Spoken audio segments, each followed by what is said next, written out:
6. Man Toga, SRS runway, auto thrust is blue. 80 knots, thrust set. 5500. 31. Rotate.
Check. Is this thing on? Oh yeah. What is going on, everybody? Welcome back to a much more laid back Friday evening stream number 2. I'm gonna lay it back on this one, take it easy, but we are doing a very special flight tonight. This one may seem just like an ordinary flight to a lot of y'all in the chat, a lot of y'all that watch this on replay, but this particular livery, this particular flight, this particular route is something that is very near and dear to my heart. So we are in the lovely America West OG colors, like the TO1, and then obviously pre-merger and with US Airways and all that.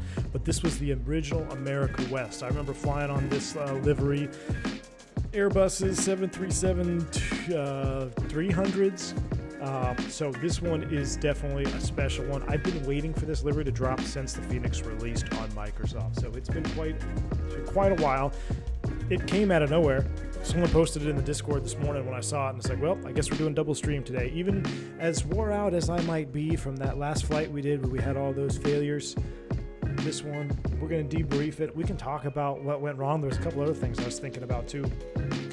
Waiting for the stream to start about a couple other things I would have done differently on that last stream. So we'll talk about that. Looks like Speedbit is also online. Awesome. Good to see you there. And look, I see another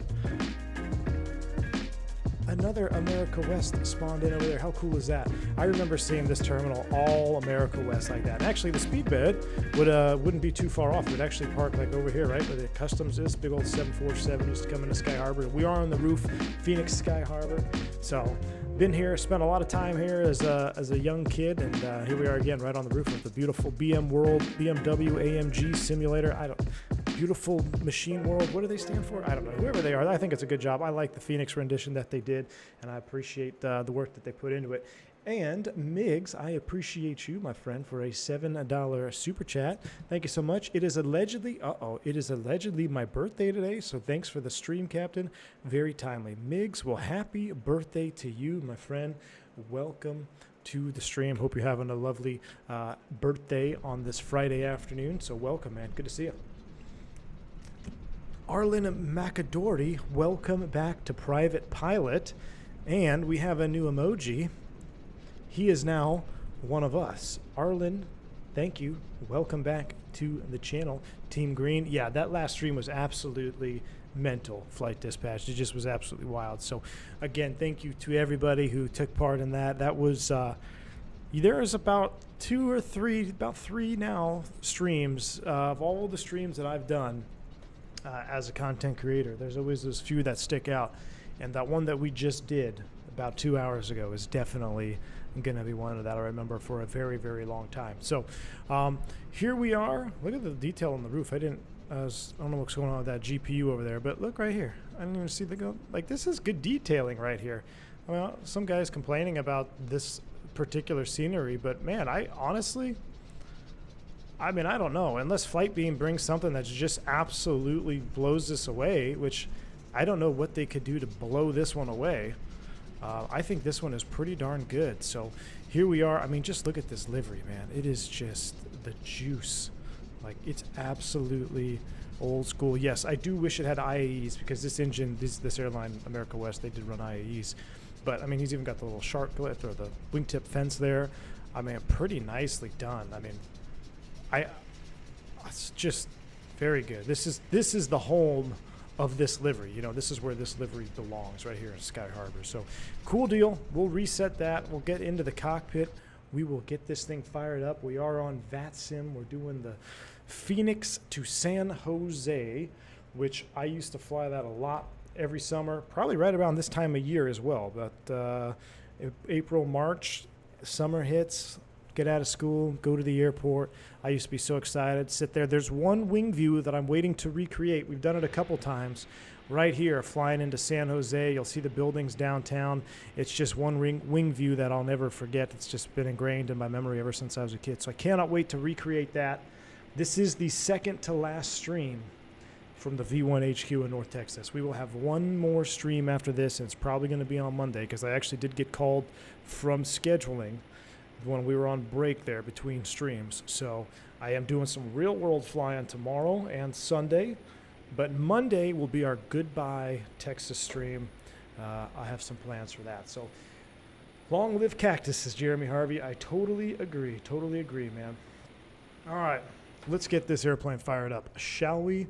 Back in the Phoenix, just the sim, being in Microsoft again, being in the Phoenix, the amount of eye candy. Oh, wait, before I power it up, hold on. We need to go old school because I want to hear the gyros spool up. Stand by. I forgot to do this while I haven't configured this livery yet. We're just draining battery power, no worries. We're going to go sim settings, airline modifiable, no auto TCAS, no LDEV, no ICE, probably didn't even have brake fans. Units, yes. Airframe, no analog. It comes out on battery power.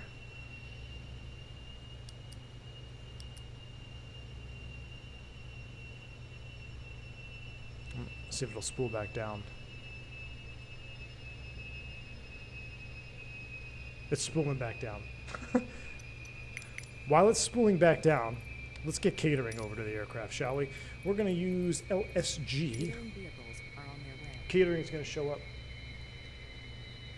Another stream. Greetings, GNR. Good to see you, man.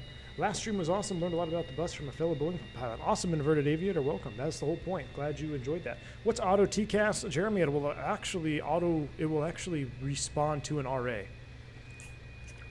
LDEV lateral deviation indicator. So these are all just software configurations. All right, since it's spooling down, say, hey, we got on the wrong airplane. We need to go back and go down the right jet bridge. All right, here we go. Now we can restart it. Here it comes.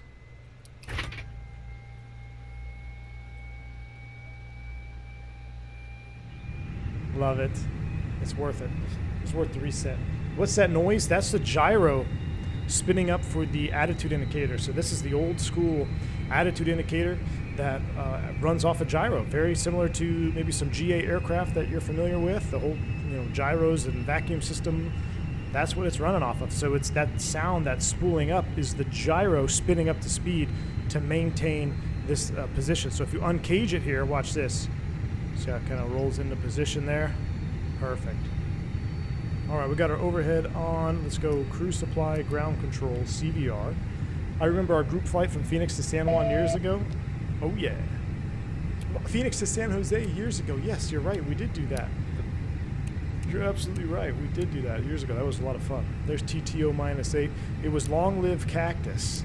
I remember that. We'll get everything fired up here. No more fire tests. I'm tired of doing fire tests. We'll put this into the aft position. And that's out and on. Beautiful. FWC is powering up. Last time I was on American, I flew an Airbus with the tail number ending in Alpha Whiskey, and I flew it in 2016. The plane was from 1999. Yeah, there's some old ones. There's some old ones still flying around, no doubt. Oh, man, I don't have anything hardcore tonight. I just got myself a USDA Organic Michelob Ultra Pure Gold. So, can't get too crazy, but I figured after the last stream, we're due a little treat. All right, we'll do a flight initialization here. We're going to go ahead and do that. Looks like catering has showed up to the aircraft. LSG Sky Chefs, how you doing? Can we try not to have any faults? Hey, we're going to try not to. I just have them on realistic, and if we get something, we'll deal with it as it comes. But we're going to plan to just sit back, relax, hang out with you guys in the chat, and like I said, I want to debrief a couple of things too from the last stream. We'll get into that. Matt Warren, thank you, my friend. $2. Happy Friday to you, and grab a cold beer on me. Right here, Matt Warren. Already did. Cheers to you, brother. Thank you.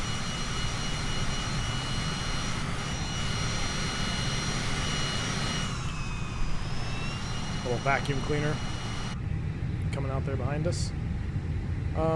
Fuel tank. What we need to do is here, let's go ground ceviche, and we go to weight and balance, and we're going to do a... Oh, actually, we got to go my flight, standby. We got to do this first. I forgot to do that. I spent too much time looking at it on the roof there. That's us, Phoenix, San Jose in 20 minutes. Beautiful. Weight and balance tab. We're going to load aircraft instantly. Done. And then that way we can have ground GSX Pro do their thing. So it's not fully implemented like the fly-by-wire. I really enjoyed that fly-by-wire full integration with GSX. It really makes it fun to kind of just sit there and do your thing, try to be on time, because you know GSX is going to be on time. I do like that about GSX indeed. All right, looks like everything is fired up now. Now I'm getting these I keep wanting to hit the Microsoft, or not the Microsoft, I keep wanting to hit the X-Plane camera controls now. I'm going to have to figure out how to stop doing that. I can't find a video from earlier. Just wanted to rewatch it. Basti Hansen. It should just be on my channel. You just go to live streams. It should be there. It should be there. We're still getting catered, so we still got some time. Let's come down here into the flight plan page. We'll do our init request. Looks like they're done with the catering. We'll go ahead and do this. Yeah. Anthony Teal. Thank you, sir. $10 super chat, appreciate you. Says, after watching that last stream, you can fly my airplane anytime. Anthony Teal, well, cheers to you, man. Appreciate that.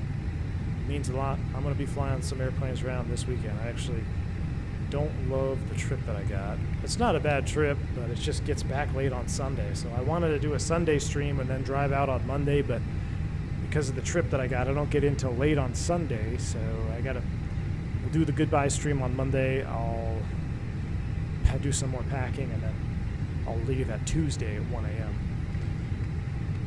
Let's see, we are America West 357, cost index 55 works for me. Our flight plan cruise file 390. That's up there all the way to the top. We'll see if we can get there in 0390. That looks good. I do have a clearance right here from Sky Harbor approach, or Phoenix approach, transponder 1654. Cruise altitude. Oh, he found me. Top cruise altitude 360. Alright, so let's get this squawk in here first, and we'll change that. 1654. 1654 is the squawk, and we're actually filing for 360 apparently. West is even, so I don't know why we have 39. We have 36. Oh, I know why. I didn't fetch from the server. There we go. Yeah, we filed 36. That's right. Maintain 8,000 on departure. We're cleared as filed. What do we got for takeoff? Any runway information? No. The ATIS, however, is saying that the winds are 240 at 14. Expect visual departing 25 right. Perfect. No, my kids are too young to watch the streams, man. And they don't have any internet at the new house. That's why it's the land of darkness. So we're going to go into the land of darkness here until I can get the new Starlink set up and a new office. Keens to Harbor transition. Insert. Beautiful. All the way to San Jose. Then we're going to load in the Silicon 6. I'm not sure. I want to land 30 right, I believe. Or 30 left. Yeah, we'll plan for the ILS 30 left. I would like to land there if we can, because that's the approach I remember the most. We're coming in off of the Trox Silicon 6. Beautiful. That is in the box and good to go. Ribs are almost done, Keith. Oh, man. Post some pictures up in the Discord if you want to. I love seeing y'all. That's the first thing I'm going to do when I get back to Georgia. Well, see, Tuesday, if I leave at 1 a.m., I'll get in probably 5 in the evening, be a little bit too late.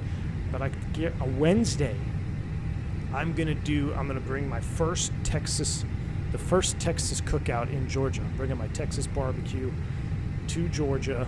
I'm going to smoke out some ribs, man. I think I'm going to do some St. Louis style, some St. Louis cut spare ribs on Wednesday. But don't get me started about talking about food right now. Y'all need to calm down. We haven't even left the gate yet. Come on. Phoenix to Phoenix.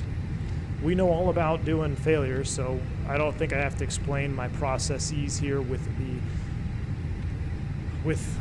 the secondary flight plan. I think we should all know by now what we're going after. When I'm lazy, I just put 200 in the rad nav. And I'm lazy, I don't care about the wind. Temperature off the ECAM, we do care about that, 19 degrees. And the QNH was 3007. Set, done. Rad nav, we will hard tune PXR VOR. That's just a good habit that I keep because that has real life implications with single engine operations. Fuel is ready to go. Boom, we are ready to go there. 0 fuel weights are set. It seems loud in here, doesn't it? Let me turn it down. That's better. I don't have a Traeger. I have a Camp Chef. I have multiple Camp Chef Woodwind Pros. We'll talk about it all on cruise. No, I have lots to say about the Camp Chef Woodwind Pro. And I have the older one too. All right, that's that. 25 right, we get to taxi under the bridge via Romeo, so I can't wait to do that. He gave us an 8,000 foot initial. We'll set 8,000 there. We have a company massagee. We'll answer that. We'll put in our init numbers, and then we'll start boarding, and we'll sit back and enjoy the livery, because this stream is all about enjoying the livery and this particular flight. I can't even... I remember when I was little, I would cut up pieces of paper, and I would, however many days it was until I got to fly to California to go see my grandparents, however many days, 100 days, 120 days, I cut up all the papers, and then the last piece of paper would be like kind of in an airplane shape, and I would take one piece of paper out of a jar every single day until I got down to the last day, and then I'd show up to school all dressed up, because back in those days you actually got dressed before you got on an airplane, unlike in today's day and age, but I digress. Well, 0 fuel is 122.4 and 30.0. Wow, what? 122.4 and 30.0. Okay. 122.4 and 0.0 done. How's our fuel? Should be on board and balanced in the tanks. Beautiful 16.7 on board. Let's put that right here. Let's go up here. Let's do this. Ding dong ditch and begin the boarding process. You should do an after dark stream showing us how you barbecue. Syntac. I'm honestly really gonna try to do that. When I get the Starlink up and running. So when I get the Starlink up and running at the new place, if I can do some, maybe with my phone or something like that, we'll have a little in the Discord. V1 Cooking Live. I'll show you guys all my Texas secrets. All right, we do have to call clearance. He's online, 2865. Do I have to call him? I don't know. I don't have to call him. He gave me a clearance, so we will call for push or after pushback. 2865 is set on COM 1. We have one more message here. What do we got? McDo, Atsu, AOC, received, final. Yes, both, because we are ready to leave. Phoenix to San Jose. +6, we got 6 standbys on board. That's always good. Got to get all those non-revs on. One other thing we'll do while I'm looking at it, let's get the failures. Let's get the failures set properly. So random failures. We'll do realistic and all. I got to configure this livery and we'll store as default. So I'm not planning for any failures, but should some arise. Oh man, did I miss all the bags already? Man, they were so quick on the bags. What's up with that? I'm gonna start boarding there.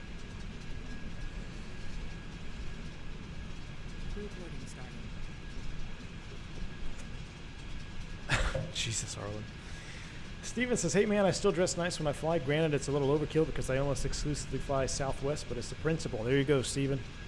Yeah, I would show, as a little kid, I would show up to school with loafers and like a vest. I'll be honest, after these last 7 days of 7 streams, I'm going to need the weekend to recover. Nolan, thank you for flying America West. Brings back my great memories of back in the day flying it a lot between Phoenix and LA. Hey man, Callie Simmer. Hey, we probably were on the same airplane at some point, Callie Simmer. Thank you for the $10 bank angle check. Yes, indeed. I'm going to need a weekend to recover as well. So what do I got in store for me? Anybody flying this weekend? Let's see. I think I'm going to... Hey, Callie Simmer, I'm actually coming out your way, but I'm not overnighting in LA. I got to do some... I'm going to LA, and then I'm going to be going to New Orleans. Well, then from there, I'm going to Florida, and then Florida back to Dallas at night on Sunday. I get in at about 8 o'clock on Sunday. So no streaming this weekend. This will wrap it up for the weekend. And then, like I said, on Monday, we'll do our goodbyes. I'm moving southwest Georgia, Titus, if you're familiar, like southwest of Noonan even, out in the country a little bit. So that's where I shall be. Not going to, give you my address or anything, but South Georgia, man. Oh, the baggage car guys left just to get the bags? Good.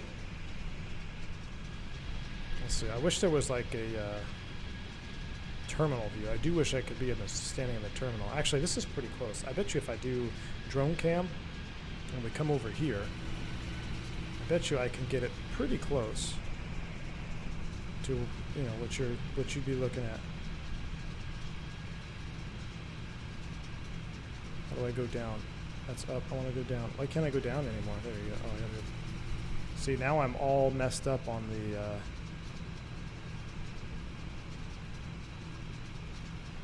be looking at something like that, maybe.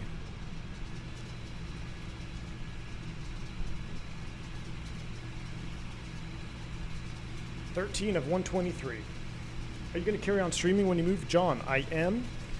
But for those who don't know, basically, when I moved out, back all the way up, over 3+ years ago. When did we start? We started streaming before COVID. We were one of the few content creators that were really kicking it off before COVID. I know when COVID hit, then every pilot and and their brother became YouTube content creators. But we were streaming before COVID. I was living a little bit closer into the city. I had a fiber connection. It was awesome. love streaming from the house. And then COVID hit, and then we really started streaming. I had my first child, and then COVID hit, and then we moved house, and there was really poor internet at our last house. And I tried streaming on it a couple times, and I talked about those most memorable streams. One of them was, you guys remember all the frame drop issues? We were trying to fly the Flight Factor from Las Vegas to John Wayne, and I was getting so much frame drop because it's like a radio Wi-Fi, basically. It shoots to a radio tower. It's all a wireless connection, and it was very poor. It's country Wi-Fi. And I don't know how many frame drops a second, but it was literally a slideshow for YouTube. And I was just about to be like, I'm just going to Alt F4 this, and like I can't make this kind of content. But I don't even remember. Somebody donated and said, no, we don't care about the slideshow. We're here to learn, because we were doing short runway ops or something. And then someone else donated and said, yeah, don't stop. We don't care what it looks like. We just want to learn about short runway ops and see what you got and all this stuff. And so we kept going, and just kind of like the membership train got on today earlier, which was absolutely mental. It's kind of like a little mini dono train started on that stream. And I'm like, why are people that excited to watch the content, and even though it was as bad as it was, because the internet was just terrible. So I pressed on, and it turned out to be a very memorable stream. And at that point I was like, okay, I have to find a solution.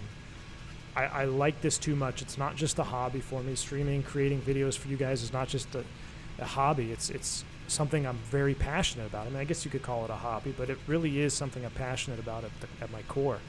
So I looked around, I found an office space not too far away, and I ended up renting an office space out that had a fiber connection, and the V1 HQ was born.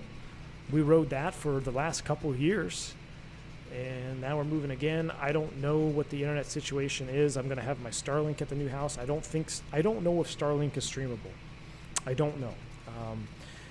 We're going to find out. I'm going to test it. If it is, great. If not, then we will adapt and overcome, and I will look for another office space, and we'll figure it out, and I'll bring content whenever I get it figured out. But in between all of that, my third child, my son, is going to be born on first week of April.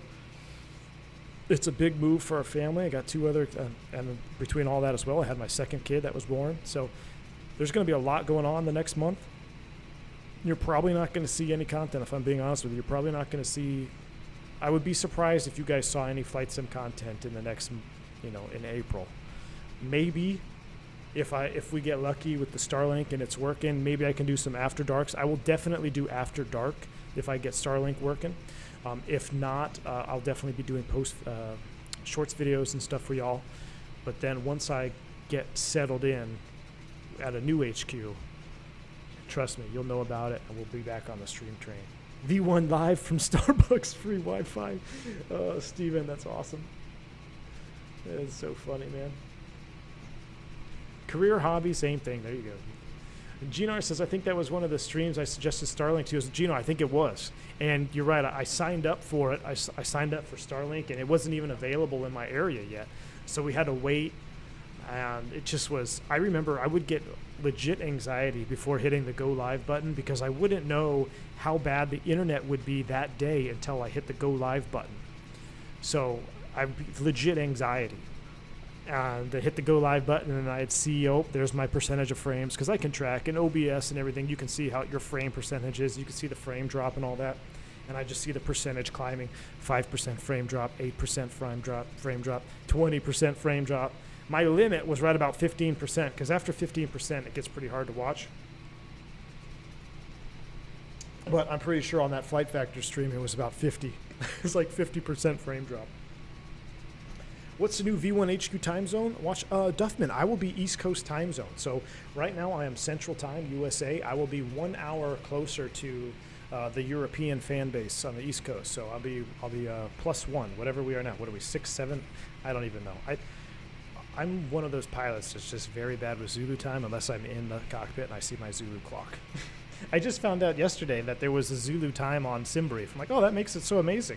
Because I kept looking at my phone, like, okay, if I want to start the stream at 4 p.m., what time is that Zulu? And I have to Google it real quick. And then I saw on Simbrief, it has the Zulu time for you. Whoa, look at that situation. Whoa. Wow, we just... Somebody just spawned in an America West livery, and we just repainted the airplane. That's pretty funny.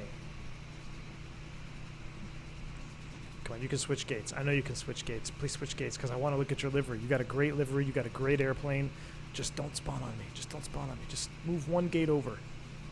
We literally just updated. So that's, if you want to know, that's what America West, most of you might be familiar with. That's the newer paint job for America West. Don't be that guy.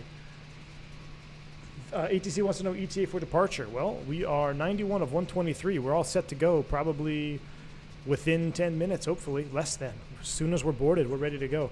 In fact, we'll go ahead and we'll get the APU fired up right now. Oh, wow. They're inside our cockpit as well. Come on, come on. And that's how the 318s are made. I know this guy is just having an accident. He didn't realize that he's on top of me. Come on, I know you'll change. Don't be that guy. Look, there's an open gate right next to you. You can be the America West right next door. Look, I even got the US Airways air stairs. Cool as that. Phoenix Approach is asking about ETA. Oh, I'm sorry, Flight Dispatch. Yeah, we're ready. I mean, shoot, give me as soon as we're done boarding. 23 people. What's that? Less than 5 minutes? Yes. Yes. There we go. You the man. Put your gear lever down.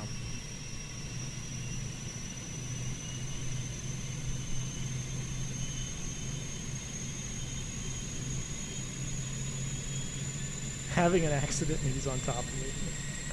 Mateo Chewy, good evening. Good evening. Welcome to the stream, sir. I love Microsoft. Look at just the airplane, the reflection. I love this sim.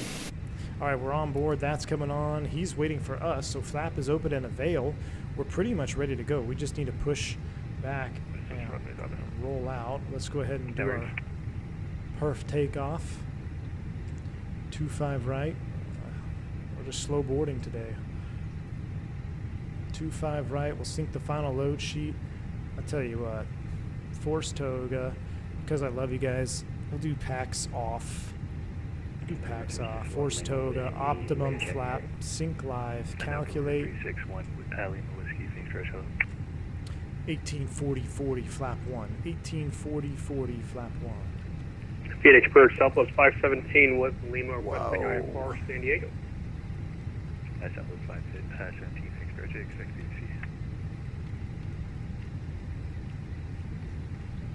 1840-40 flap 1 is set. We've got the clock going. We're ready to go. Look at that. We've got America West. We got American. 100 of 123. We're just about ready to go. We're ready to go.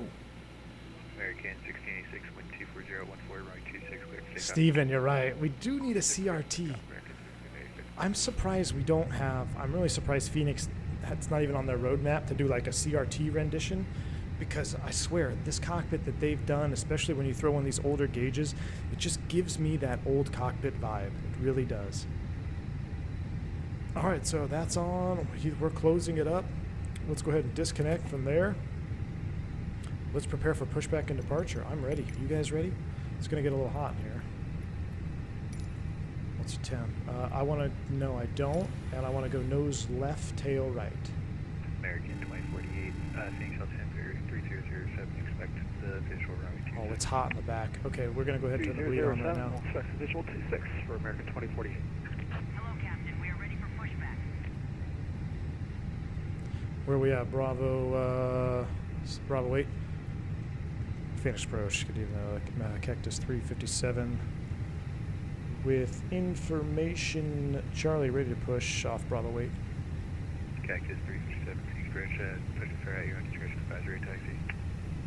Alright, we'll call you back and we have lead for Cactus 357. Roger, thank you. Maximum juice. Maximum juice. Alright, let's go ahead and get rid of the situation. Boop, boop.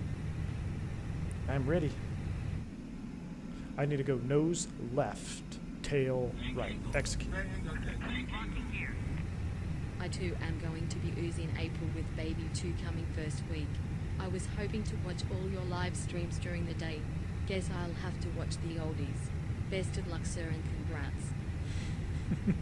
Robert Garuer, thank you so much, man, for that $10 bank angle check, man. Appreciate you. Good luck with baby number 2 for you. That's an awesome time, man. I remember my second. Enjoy it. And have fun watching those oldies, man. Have fun watching those oldies. Leave a comment. Best of luck to you, and congrats on number 2, man. Mateo Chewy, I just saw your super chat thing as well, my friend. Thank you for the £5 super chat. Not sure there's anyone left not being a member, so I'll do this instead. Amen to that, Mateo Chewy. We appreciate the support, man. Glad to have you on board. Hope you're doing well, bud. Old Airbus cockpits actually have a smell, and I swear I can smell this airplane. Right, I hear you, Jeremy. Me too. Me too, man. And what gives it away is this, like, this dark glow. I don't know, maybe Maze Shook or one of the other guys who works at Airbus will be able to tell, but like the new airplanes now that are coming out, I think they changed the bulbs that were behind the panels. I know for a fact they changed the pedestal lights and all that stuff, but the older airplanes have the like incandescent, super yellowish, orangish, soft glow. The new airplanes are harsh. The lighting is much sharper.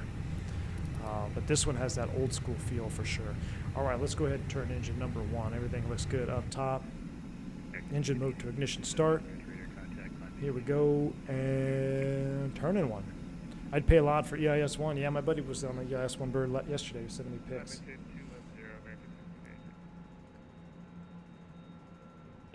There's still quite a few EIS 1s flying around. Especially United, I think, is like the number 1 EIS 1 operator. I think most of their Airbuses are EIS 1. Approach, Frontier Flight 2001. A speed bid. Miles north of Bruiser. 17,600. Descending via the Bruiser 1 arrival. Steven, the pressure's on, man. Let's see your information. Right is clear. Information Flight 2001 Phoenix Bridge. Squawk 0362. Frontier Flight 2001. We'll go ahead and do a 2-engine taxi on this one. It's a speed bid. Oh, I forgot to, there you go. Beep. There's the pin. Beep, beep. Adios, amigo. Turning 2. We'll expect the visual 26, Frontier Flight 2001. It'd be awesome if you flew a flight into Houston for the expo. Yeah, Syntac, it's possible. Who knows, man? It is possible.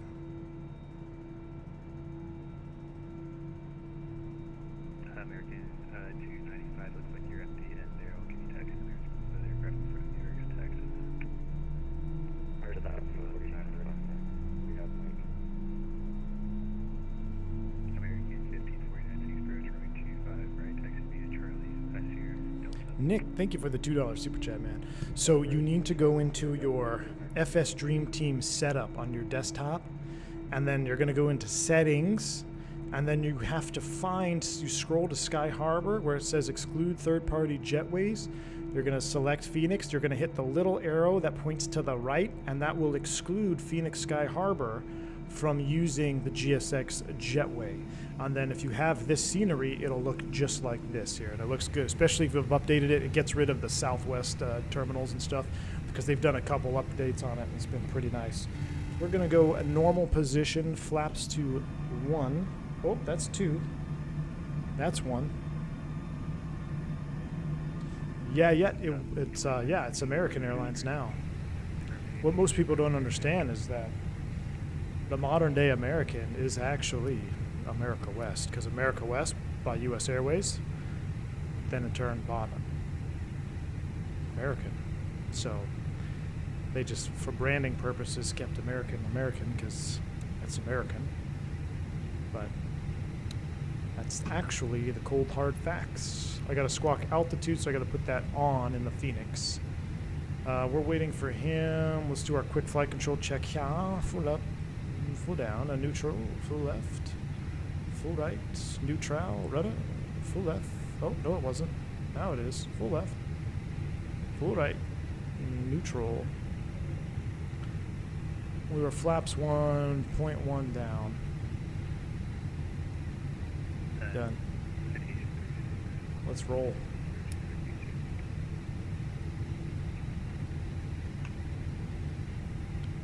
Here we go.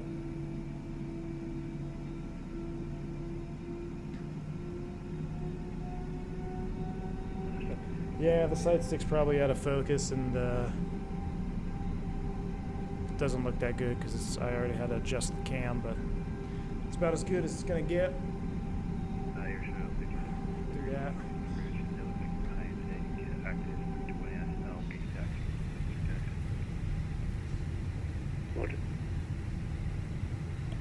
Where are we? Phoenix approach, speedbird 1 Tango, request taxi. Speedbird 1 Tango, Phoenix approach, runway 25 right, taxi via Charlie Romeo. Runway 25 right, taxi via Charlie and Romeo, speedbird 1 Tango. At approach Cactus 357 behind the speedbird. With information, Lima, ready to taxi. Cactus 357 Phoenix approach, behind the Speedbird 320, runway 25 right, taxi via Charlie Romeo. Charlie Romeo 25 right behind the speedbird for Cactus 357. Approach American 295 behind the Cactus, requesting taxi 25 right. American 295 Phoenix approach, runway 25 right, taxi via Charlie Romeo behind the Cactus Airbus 320. Look at all the Americans and cactuses out here. How awesome is that? Look at that America West over there, still doing this. American 16, weird thing. American Racer, American Racer, good day. He's probably in the contact Phoenix departure, Cactus 1107, and add November 1, ready for taxi. Alright, I hope Speedbird knows where he's going because I'm just going to follow him. We got the same clearance. Cactus 11, 07 Phoenix approach behind the third aircraft. It's an American 320, runway 25 right, taxi via Charlie Romeo. We're going to need a Speedbird emoji. Yeah, we do. We have enough numbers now. We could definitely get a Speedbird emoji.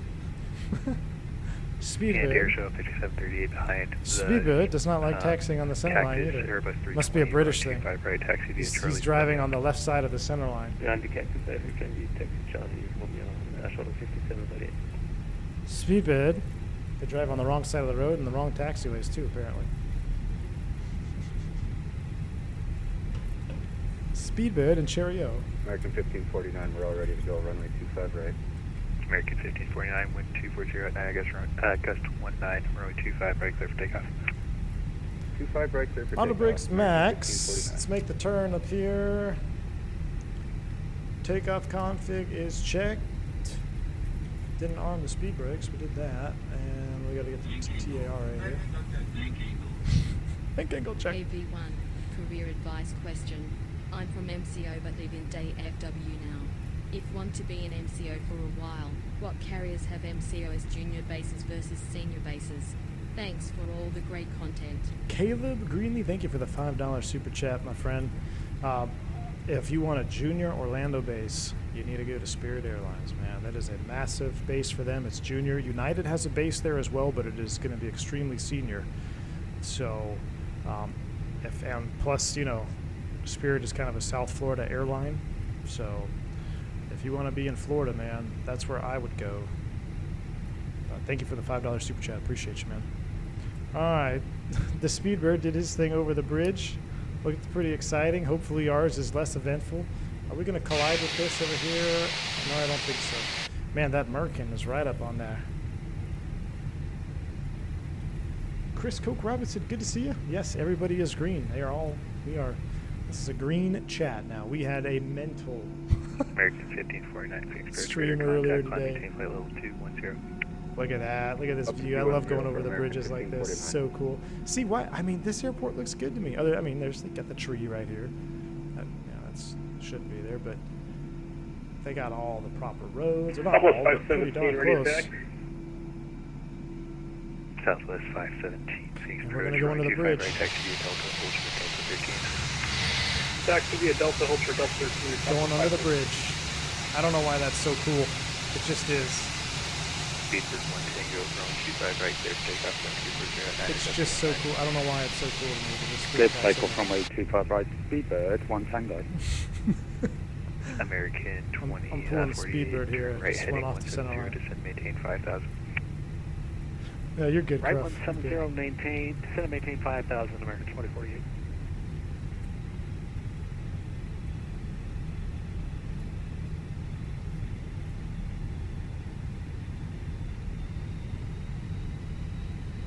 Speedbird.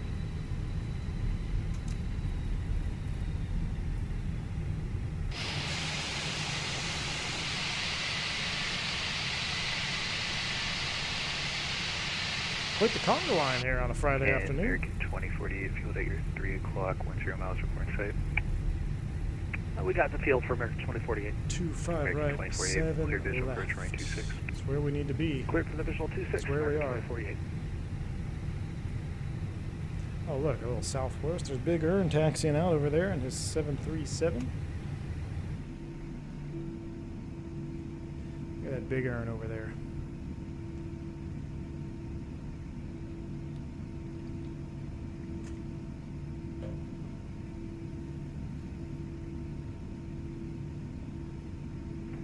Skyharbor approach, page 404 at November 1, West Taxi. Pace 404, Phoenix approach runway 25 right, taxi via Charlie, Romeo. Taxi via Charlie, Romeo 25 right for pace 404. Is that a tree on the roof? No, it's a satellite dish. Huh. Thought it was a tree. I'm trying to find... I know you guys have really good eyes. I'm trying to find things that people don't like about this scenery. But I actually quite enjoy it. ETA for landing, I'll let you know as soon as we take off. 3057 Phoenix approach runway 25 right, clear for takeoff, wind 240 at 9 August 19. 25 right, clear for takeoff, catch 357. Yoga! Yoga. Alright, we are good to go. That's coming on. That's coming on. Bleeds and pack. So we're going to go pack 1, pack 2. Godspeed to everybody in the back. It's going to be nice and toasty for you. Let's go.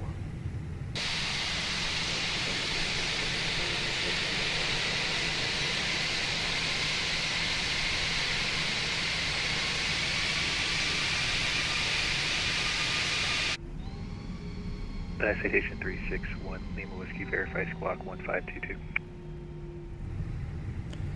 Alright. Runway 25 right. Packs are off. We'll get terrain up because it is mountainous terrain out of here. Another 25 right takeoff. Because it's gusting, we will do static here. Citation 1 We got Lima all Whiskey, kinds of right, members, 25 so left. let's get those chat. Taxi Let's via get those Hotel yogas Hotel in 7. chat. All you new members. Let's get those yogas in chat. 25 left, Hotel 7 for Romeo. 25 right. Confirmed. Nose forward on the stick. Yoga's in chat. School Frontier them flight up 50. 20, Dave 01, Corelli, turn right thank heading you for the 170 $5 maintain super chat, 5,000. my friend.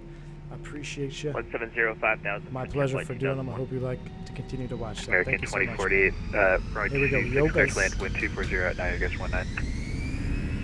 Clear land 26, American 2048. Boom. Man, Toga, SRS, auto thrust blue. Hold short Delta. Hold short Let's get Delta. Thrust set. Ooh, a little bit of airspeed stagnation there. 100 knots. Check. V1. Man, the winds are gusty. Rotate. American 1549, you air search for air search, return change twice approved today. Positive rate. You're up. American And Avid. Whoa, it's choppy out of here today. Frontier flight Fly with, 2001, watch field your at ears. your 3 block 15 miles from safe. Field of sight, Frontier flight 71. Frontier flight 2001, correction, clear visual approach range 26. Clear visual 26, Frontier Flight 2001. Yeah, we got the realistic turbulence on here as well. with Mike taxi. Southwest 2865, runway 25, right, taxi via Delta, hold short That Delta 13. yoga. 25 right Delta, hold short Delta 13, Southwest 28. Alright, here comes acceleration altitude. Let's do it from the wing view. There's a positive trend. So let's go ahead and do thrust reduction. Speedbird 1 Tango, request further climb. Speedbird 1 Tango, climb maintain flight level 210. So good. Thrust climb, Maintain flight level 210. climb, auto thrust. Pack 1 is on. Cactus 357, Phoenix Approach, radar contact, climb maintain flight level 210. Climb to flight level 210 for Cactus 357. 210, so we can do an open climb. 210 selected, open climb. Here we go, here's our real life departure. I love 25 right departure going to the west. Just looks amazing. This just looks amazing. Yep, air pack 2, it's coming back on. Associated, clear air. Here comes S speed. Oh, there's a little bit of downtown Phoenix off the wing. Let's go flap 0 after takeoff checklist. Attention all aircraft on the ground at Phoenix, contact Phoenix Tower on 120.90.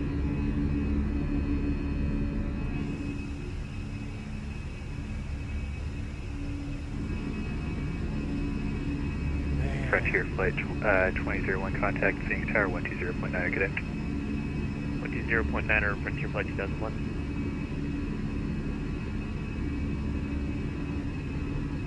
This is the, is that frozen? Might be frozen, the top part. We'll reset it later. Or we'll just kill it altogether. Oh, we're speeding.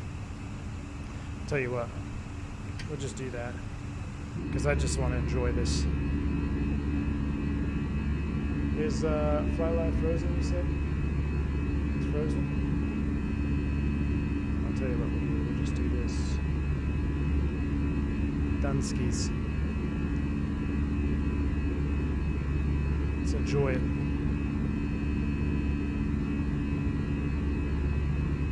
Why do you use open climb? Isn't managed climb preferred and possible? No. So when you get a climb and maintain, that means that you no longer are required to comply with the restrictions on the departure, if there are any. So in that case, you want open climb. You want to get up out of 10,000 as quick as you can. So pull for open, get out of here. Now, if you're in managed climb and there's no restrictions, it will essentially do the same thing. Where it really only makes a difference is if you have restrictions on your departure procedure.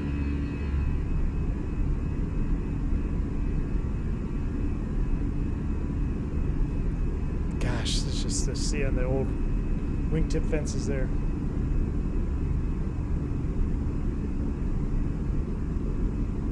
Arlen, it just depends on the airport. It'll all be on our TLR, on our takeoff landing report, on our paperwork.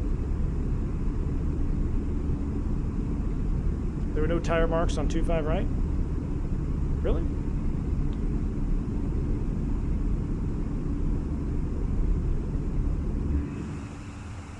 Out of 10,000 feet, let's clean it up. Speedbird 1 Tango, lunar saturation, just turn change advisory group, get. Now we're accelerating on out of here. 10 to advisory, thanks very much. Have a good evening. There's, is that Goodyear? No. Yeah, I think that's Goodyear. Can't remember. I think that's Goodyear. Departure, American Cardinal Stadium right there. 100.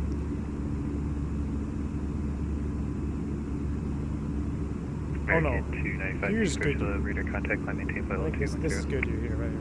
Flight level 210 for American 205. Maybe no. What's this one then? If that's Goodyear, oh, this is the F-16 base. Luke. That's Luke Air Force Base. Yeah, there we go. That's Luke, and then Goodyear on the right. Glendale? Is Luke out here then? Then that's Glendale. I don't know. What airport is this? This has got to be Luke. Well, now I'm curious. I agree, Callie Simmer. I'm right there with you, man. So I'll put my head back, go to sleep. Especially this view right here. Not bad for an arcade game right there with you, Blue Bear. Not bad for an arcade game at all, my friend. Luke is west of Glendale, so then that is Luke, and that was Glendale. I got you. Yeah, because Goodyear's got a bigger runway than that. Goodyear's where they did all the Lufthansa training and all that, because that's where they wanted me to go work for. I think maybe we'll fly over Goodyear. We already passed it. I used to go to Goodyear. I used to take my students to Goodyear for runway illusion training because they have a really, really wide runway. Because they used to bring in some big wide bodies for mothballing there at Goodyear, decommissioning. So they have a super wide runway, and you come in there in a little 152, 172. You talk about a runway illusion, you'll get one.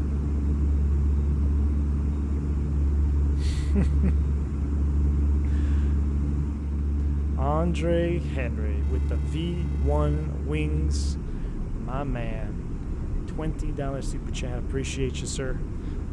A little birdie told me I'm getting a gift from the IRS. I think it's time for a Throttletek. Andre Henry, I'm sure you're going to absolutely love it. Thank you for the support, man. Appreciate you. Thank you for reminding me about the IRS. I need to file for an extension. Because we've just been so busy. We have not had time. So. Cactus 357, go United States Race Service termination, change advisory for your cadet. Over to advisory. Thanks for the ATC. We'll talk to you later for Cactus 357. See you. All right, how are we doing? We're out of 18. We'll set for standards. STDs for you, me, and Andre Henry sitting in the jump seat, getting ready for his Throttletek. 1013 on the old school. We get rid of the terrain push button. We're climbing on out. I'll tell you what a real ETA is right now. Since we are real time, it's 23:48. So basically 1 hour and 25 minutes. 1 hour and 25 minutes, something like that. I think that's right. So we can sit back and relax and have a beer. And STDs for Team Vodka. Team Vodka, I'm surprised you got to be going out tonight. It's Friday night, man. You need to be going out at the bar. I appreciate you. Basically, he just made you all one of us. You picked up a new membership. Make sure you shout out Team Vodka. Let me appreciate him. Team Vodka, I appreciate you, man. Thank you, sir, for that. Absolutely awesome. You're going to have to pump out some sub-only content for sure. So, appreciate you. Very generous, very kind. Enjoy your weekend, man. I probably won't be talking to y'all for a couple days here now, so. One of us. Oh, you got people coming over in 15:20. Perfect. Well, enjoy your night, man.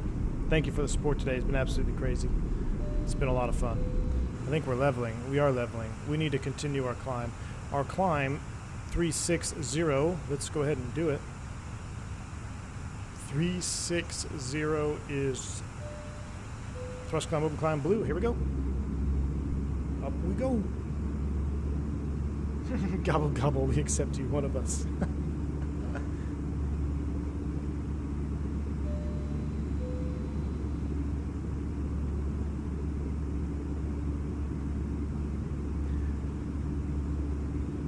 Open climbing. I can't wait till we do an exterior view on this.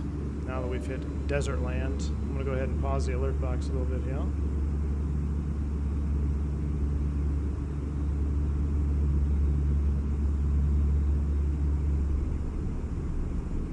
Man, this stream does one. This just wants to put me to sleep. The sounds, the window. Look at the texture here on the wing. Like, it looks dirty. It looks like there's been people walking on it, maintenance or whatever. Just grimy, and these little holes right here, all these rivets, these countersunk rivets. Look at that. What detailing on this, huh? We normally don't do this view here. Let's do a fat wing view right here. I mean, that's a straight view. I used to hate that view as a kid because you can't see down, but it's better than nothing. Yoga. Yeah, you're a pilot. You do not fall asleep. I know.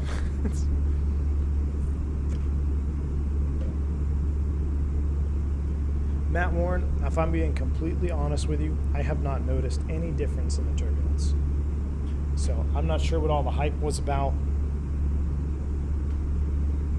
If no one told me anything about it, I would have thought that nothing had ever changed. So I'm not sure what the hype was all for, but I do not know. I noticed no difference.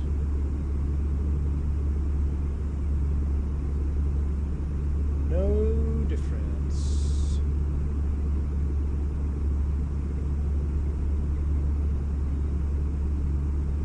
Was it hard to become a pilot? You gotta study. You gotta work for it. You have to be determined. I mean, if it's something you want to do, you're gonna find out within your first few lessons. If you really want to be a pilot, you will know within the first few lessons, because it may not, or it may be everything it's cracked up to be in your mind, but you have to get out and do it. You may think you want to be a pilot, and I've seen it time and time again. Students come to the flight school, like, yeah, I want to be a pilot, let's do this. They get maybe 2 or 3 lessons in, they're like, nah, I don't want to. And I can tell, honestly, the first lesson, I can tell if that guy's gonna make it or not. The first lesson, I can tell. Used to be able to tell anyway, but that's years ago. I don't know about it anymore, but the more I've flown since Sim Update 12, the more I realize turbulence hasn't changed much at all. That's kind of what I'm feeling like. There was supposedly a fix for wind and turbulence over mountains that decreased as you got higher. Okay, yeah, see, I didn't even notice that. I didn't know what was going on. It seems to be a bit more jerky sometimes from your experience. Interesting. In America, you have to work at it. In Europe, you sign paper. That's true. You got to be pretty sharp in Europe too, though. I'm not sure how they do it in Europe, but it is a little bit different. You're pretty much guaranteed to fly as long as you pass your stuff. In the U.S., at least back in the day, guys, you used to have, I mean, people are like, oh, the 1,500-hour rule. Shoot, you had to have 4,000 hours to be competitive just to get on with a regional. Or you needed to have 3,000 hours and like 1,000 twin time just to be competitive for a regional interview. And then you had to go fly a hardcore CRJ 200 or 145 sim that you'd never seen before, fly a full ILS approach, do maneuvers, panel interview. That was for the regionals. Now, it's a totally different ballgame, man. Totally different ballgame. Back in my day. Another icon for what you asked for, you were probably joking, but it's in your DM. Let me see. I'm going to pull it up right now, Foodbar. And if it crashes the sim, I'm going to blame Foodbar, because I normally never open Discord while I'm streaming, but I'm going to do it right now. And I'm going to see if we got a new emoji, and I'll see if I can upload it. Okay, I have to see if I can make this work. I'm going to save this. I'm going to see if I can make this work, Foodbar. And if it crashes the stream, everyone blame Foodbar for crashing the stream. But I think it will be worth it. I think all you'll have to do is refresh. But let me upload it first here. Give me a second.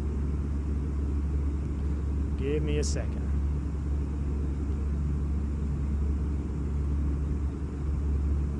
I need to go here.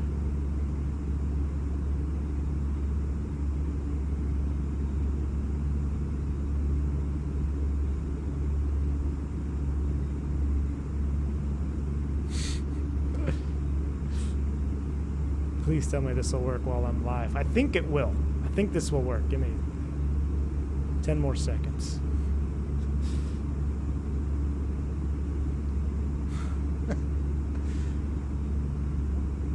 All right. If you haven't already, refresh your YouTube. Just refresh the whole page. And you should, if you're a member, you should see a new emoji. I don't think I can access it because I'm live, but I think if you guys refresh your stream, there it is. Speedbird. There we go. We've got our own Speedbird emoji. You're right, Kelly Simmer. The name is Fubar. Speedbird. That's hilarious. I like it. I like that almost all our emojis are fan base created. It's good. Look at all those Speedbirds. Oh, that's hilarious. That is too funny. That is freaking hilarious. Every time a Speedbird checks onto the frequency, every time we hear a Speedbird on stream, it is your duty as a V1 member to just spam the Speedbird emoji. That is fantastic. That is fantastic. All right, 32 for 36.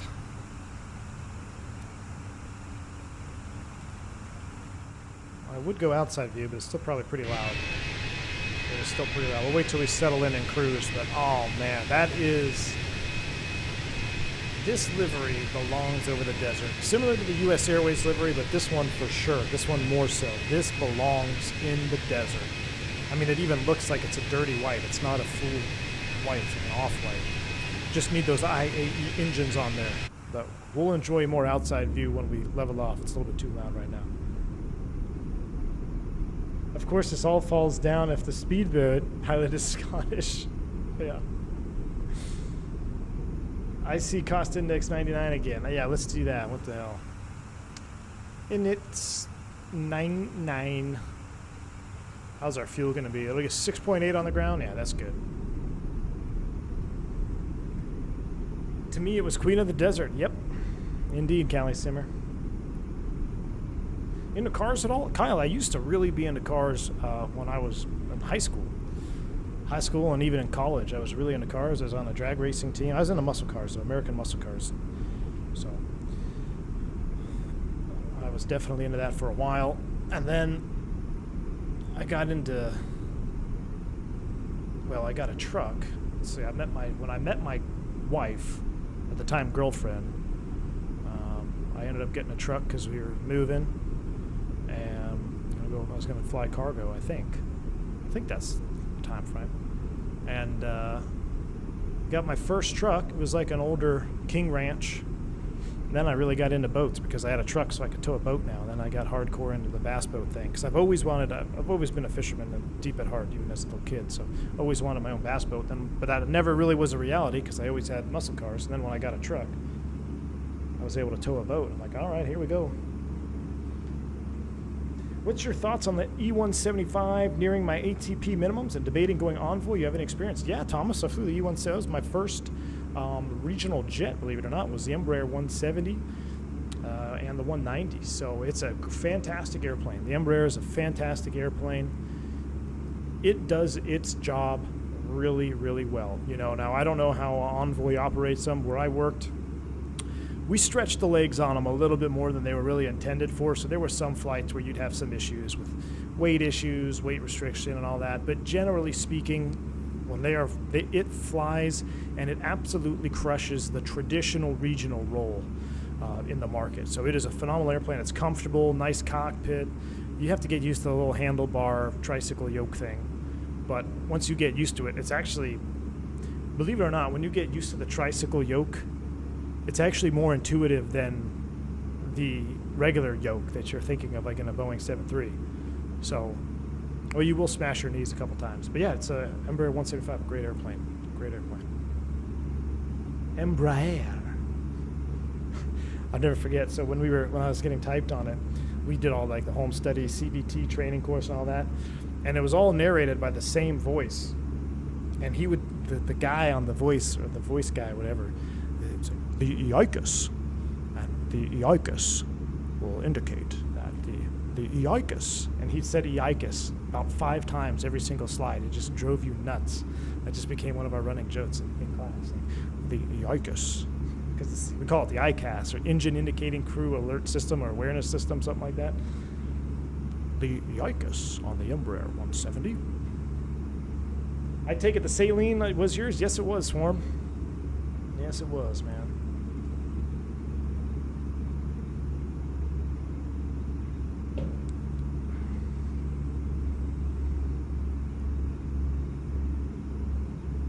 I love GTIs. Used to be a Euro guy but once bought my Miata, I'm all JDM all the way. Nice. You know, I'm really into JDM fishing tackle. You know, like high-end JDM fishing tackle now. It's good stuff. You saw the approach of the last stream. Good job for bringing her down.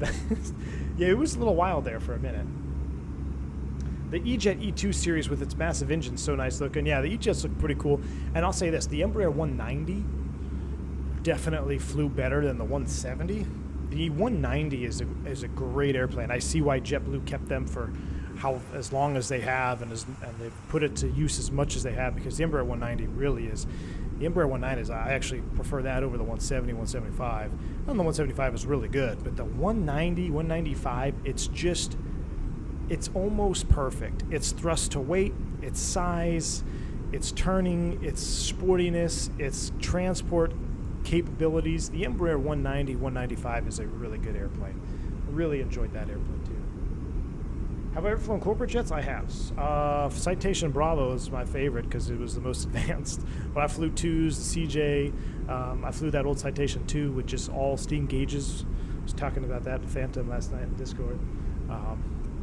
Yeah, I flew a slew of Citation, flotation jets as well.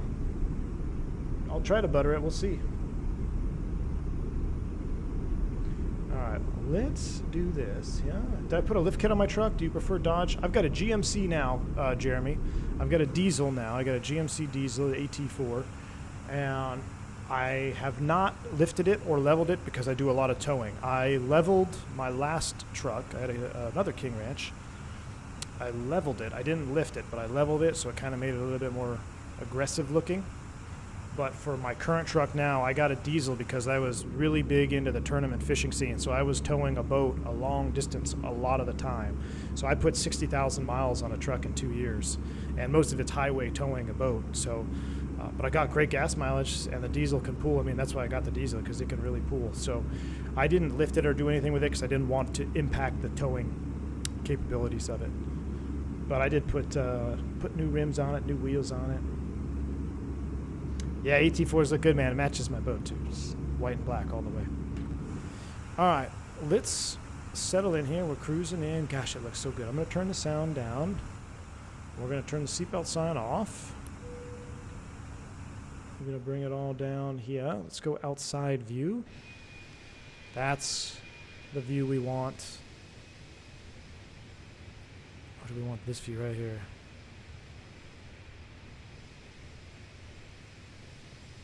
That's the view we want right there. Look at the reflection of the fuselage on the wing. That's pretty cool. Uh-oh. Uh-oh. I missed an alert. I missed an alert from the Speedbird. The Speedbird. Dang it. I wonder if it'll catch it. Can I replay it? Hold on. Here it is. This community you've grown is the best. From the Speedbird. Speedbirds in chat. Thank you so much, Flight Dispatch. That's the man, the myth, the legend himself. The actual Speedbird has bank angle checked us $6. Appreciate you, man. I appreciate that. I do think we have a fantastic community going on here. We really do. I appreciate you guys. I appreciate all the support. It's been a nice. You guys are like extended family now, for sure. Definitely feels that way. What can we listen to today?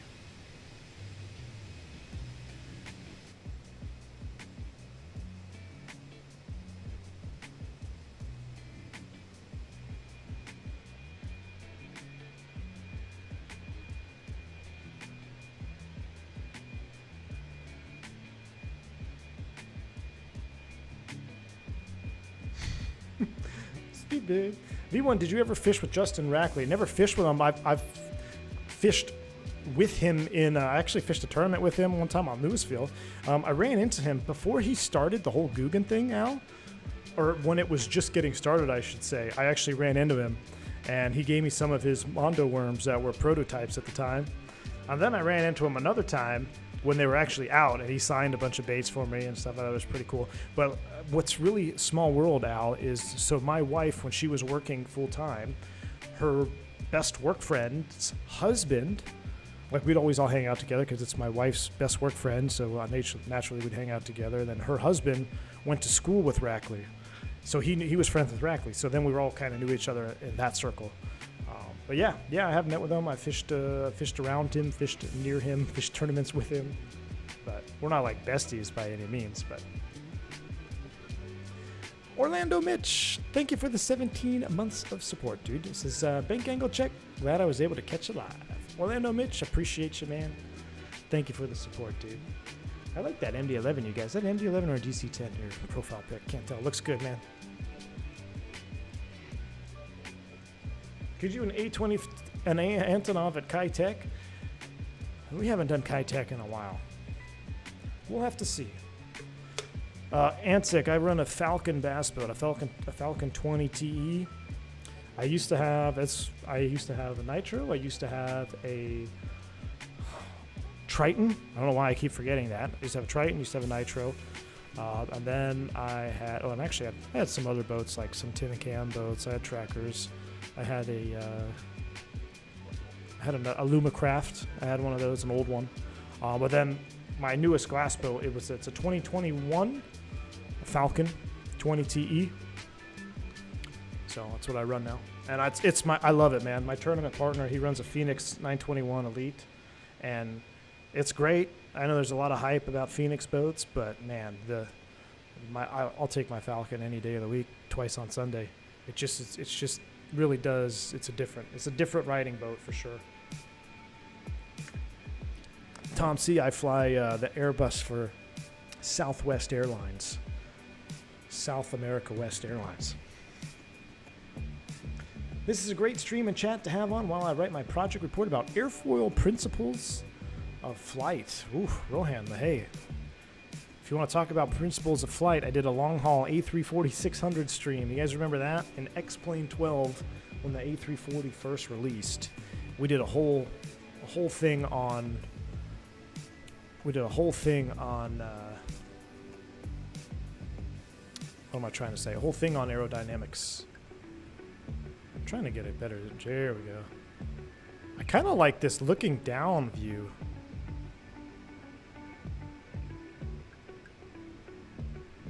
But the sun is glaring out the logo. Anyway, that's pretty juicy right there. I thought it was the shuttle for NASA. No, Tyson, I do that on weekends only. So this weekend, I'm actually flying SpaceX for NASA out of Houston. That's what I do on the weekends. Do you prefer manual and auto transmission? I prefer a manual transmission in cars. I mean, well, let's be completely honest. Auto transmission is way easier. It's like, sure, I prefer that. But if I were to buy like any sports car, gotta have a manual. If it doesn't have a manual transmission, it's not a sports car. That's just how I look at it. That's gonna piss a lot of people off. But because I know a lot of Corvette drivers are going automatic transition in there. But yeah, it's not a sports car if it's an automatic. Do I see Discord DMs? No. I honestly, Tricky, if you've DM'd me, man, and like we haven't communicated in the past, I'm not trying to be a dick. I'm sorry. I get so many DMs. Let me see. I've been actually trying to cut through them. I have 89 right now. Typically that is over 100.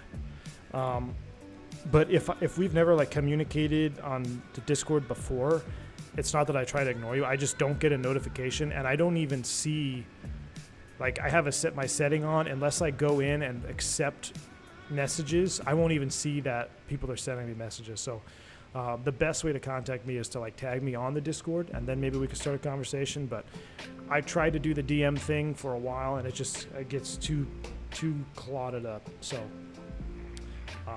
but nothing personal. I'm trying not to be mean. Do you like SUVs? My wife has an SUV. She has a Ford Explorer, a newer one. I actually want to get her an AT4, a GMC AT4, so we could be matching. We could be like a GMC family. We used to be the Ford family, but I really like to look at those AT4 SUVs too, but they are pricey. Cruise ship captain for Carnival. Can't beat the speed of a dual. No, Thomas. And here's the other thing. I fully understand that the dual clutch, auto transmission, you're going to be faster than 99.9% of guys that don't have it. But come on. Haven't you guys seen the Fast and Furious OG? Granny shift instead of double clutching like you should. Any Fast and Furious OG watchers in the chat?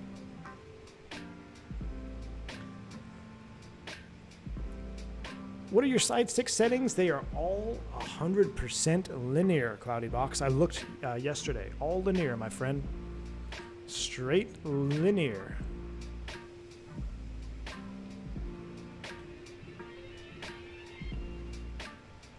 Ford Expedition greater than a minivan. I told my wife we will never have a minivan. No offense to anybody who has a minivan.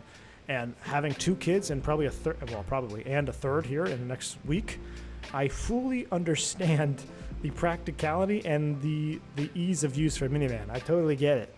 I just can't do it. I can't do it yet. I say that. You guys will probably see me in 6 months. I'll be like, hey, look, I just bought the wife a new minivan. Used a Ford Expedition to a 3-month road trip through the Rockies. Nice. Especially for sleeping in it. Yeah, man. Do I like the new Ford Bronco? It's all right. It's all right. I still think the classic OJ. It's not OG. The OJ Bronco. It's still, I mean, it's iconic. Amir, I believe it, man. That's why I'm not dogging it, because I fully understand. I understand why. I'm not there yet, man. I'm not there yet.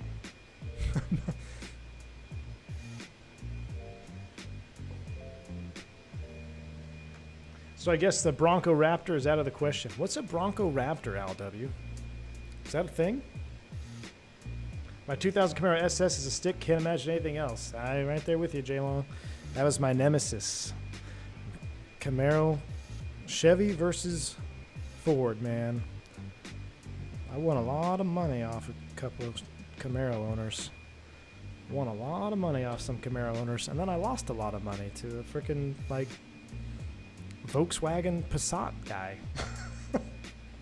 Total sleeper car. We won't talk about that. Banff to Vancouver on a coach was magical. Ooh, yeah. Did they Raptor the Bronco? I don't know. That's what I was going to look up. The new Broncos are trash. I don't know anyone who hasn't taken back to either 3 to 4 times. Really?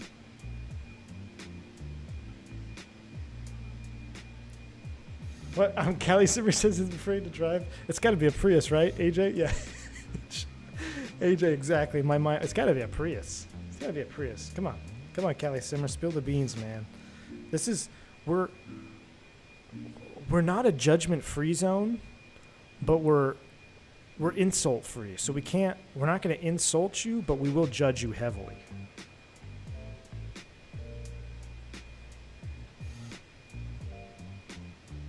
Just did a round trip in the sim. I'm going to do real life Brussels to Hamburg. Ooh, nice.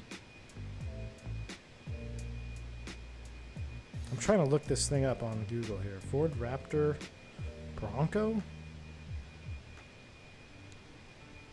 Whoa. Okay. $105,000 for a 4,000 mile used one? Are you kidding me? And it's orange? Hell no. I mean, they're okay looking. They look good. There is another car that kind of looks like that, reminded me way back in the day, like the FJ Cruiser. You guys remember the FJ Cruiser? Callie Simmer. Okay, here I'll go. I'll bring it. A Tesla Y. Hey, dude, nothing wrong with Tesla. Nothing wrong with Teslas at all, man. Nothing wrong with Teslas at all, dude. Nothing wrong with Teslas at all until you can't plug them in because the power grid has gone down. And don't look up where your batteries come from, but hey, man, Tesla all the way. See, I told you, no insults, but heavily judged. And let's be honest, you basically have to, I mean, in California, even my best friend from grade school's got a Tesla now, and he was hardcore muscle car, never doing electric, never doing anything, and he just bought a Tesla, so...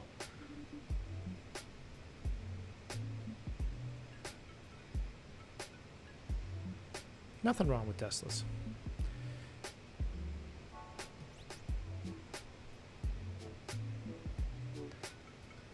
I'm a sucker for German sports cars. Love the Audi S4. I do love the Audis, man.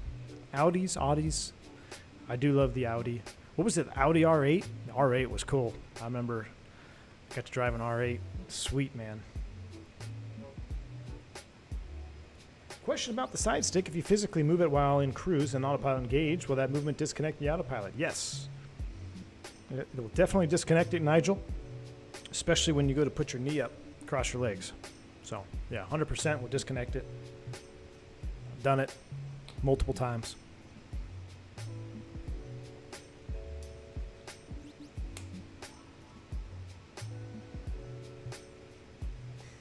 Ford Fusion Hybrid, I love it. Hey, good gas mileage, man. Thomas, no, I don't believe so. I think one guy did. Excuse me, I think there was one gentleman. I think it was a ramper, if I remember correctly. I think there was a ramper that recognized me in Orlando. I think, was he a ramper or a gate agent? Can't remember. Audi drivers forget to fill their indicator fluid. Can't beat the German stuff. Yeah, the Germans make good cars, man. A memorable moment on that trip was Lake Louise. The lake was beautiful, but everyone dressed for summer in jeans, jumper, and a coat. You would have thought the lake being frozen, it's going to be cold. Nice.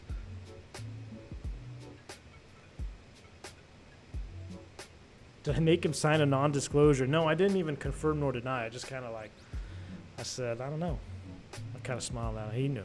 He knew. Pretty sure it was a ramper. Oh, look at that. We're going over the Cali Simmer land out there. Cali Simmer, Mike P. I think Mike P's out here somewhere. This is LA. Getting out over the snow-covered mountains now.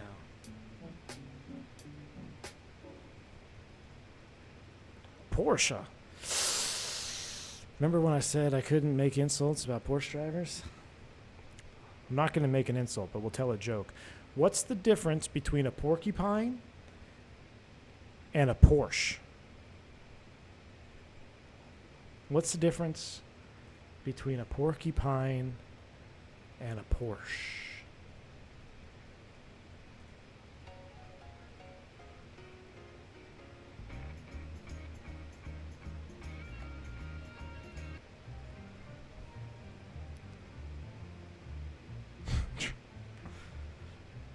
Well, for a porcupine, the pricks are on the outside.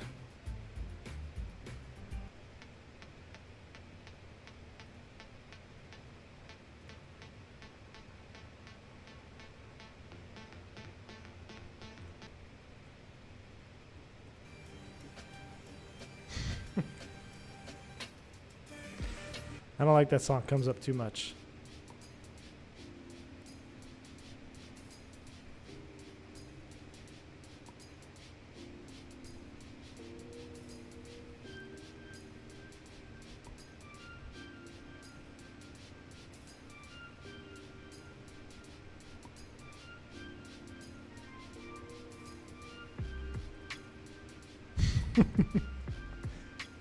No offense. Okay, Mr. V1, what's the beef with Porsche? No beef, man. It just honestly, like, it's very rare that you meet somebody. I don't like, look, when I was in high school too, I was a valet. So I valeted a lot of cars. And I actually, when I was a valet, we hosted at the time in Phoenix, we were hosting the Super Bowl.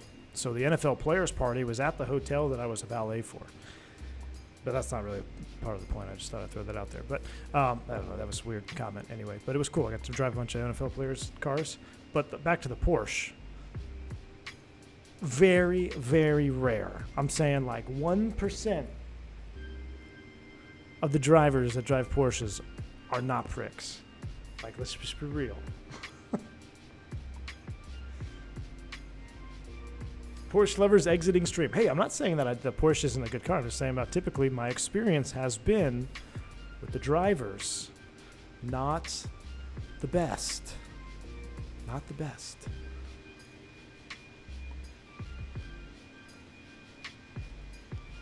ETA for landing, 49 minutes. I did have a Suzuki Grand Fiatra. I love that car. Nice, man. Travis, what are you doing, man? Good to see you.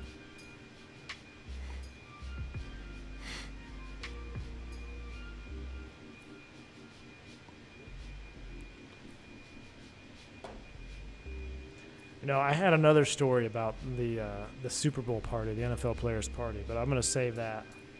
We'll save that for later. It reminded me of that.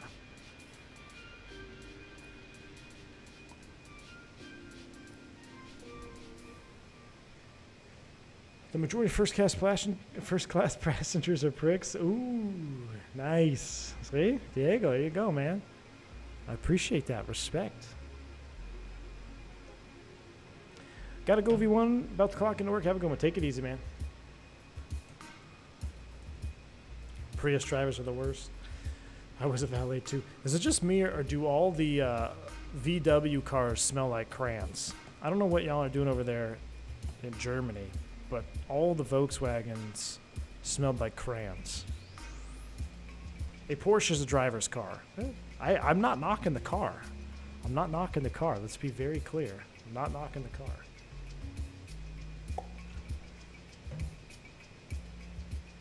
I can confirm about the Porsche drivers. Too many over here in Hamburg. There you go. The Tesla Cybertruck? Nah. For a noob like me, what's a good source to learn how to set up and fly on sim? J-Long, man, any of the... Really, just practicing and any streamer that you like, just mimic what they've been doing. I will admit getting some satisfaction when a Porsche pulls up next to me and thinks they're going to get the jump on me when the light changes. I'm like, yeah, I don't think so, bud. There you go, Callie Simmer. Appreciate that $5, man. You're absolutely right. That's one thing that Callie Simmer's got on all of us with his Tesla. Horsepower sells cars. Torque wins races. And you're not going to out-torque a Tesla. I'm sorry. You're not going to out-torque any electric car. Got to move to first class on non-rev standby a couple times. It's kind of freaked me out. Yeah, then it's like you don't know what you're supposed to do, right, Al? You're like, oh, now what do I do?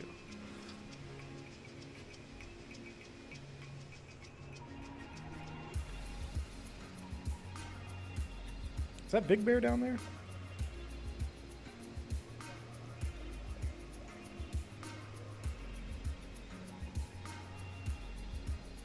Out-torque a Tesla? No, out-torque. You got a new updated winds. Oh yeah, we should be. Let's see what happens. It's going to be wind update time here in Microsoft.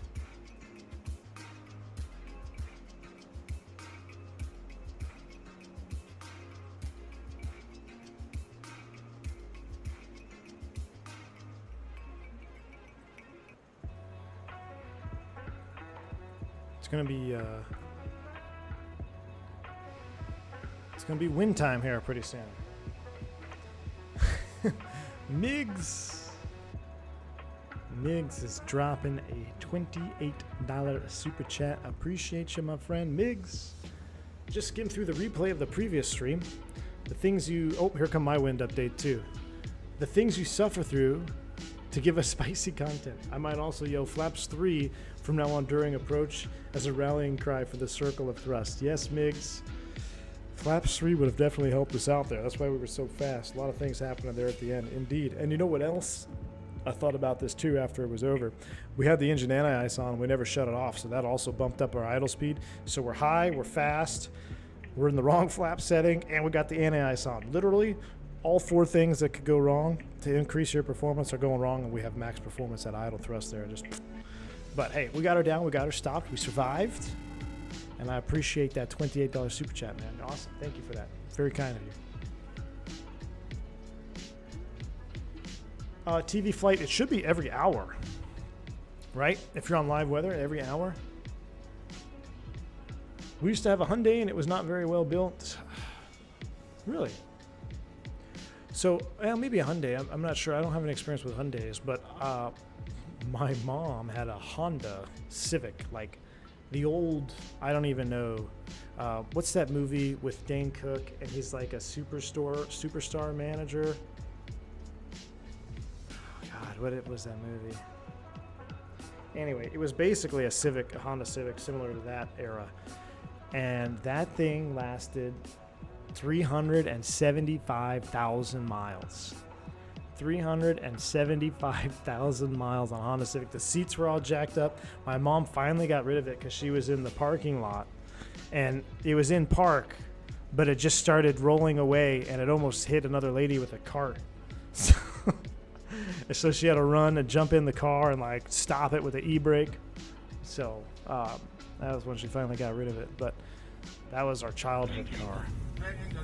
Employee of the month. There you go. V1, will you join someday XP to do some racing in Assetto Corsa Competizione?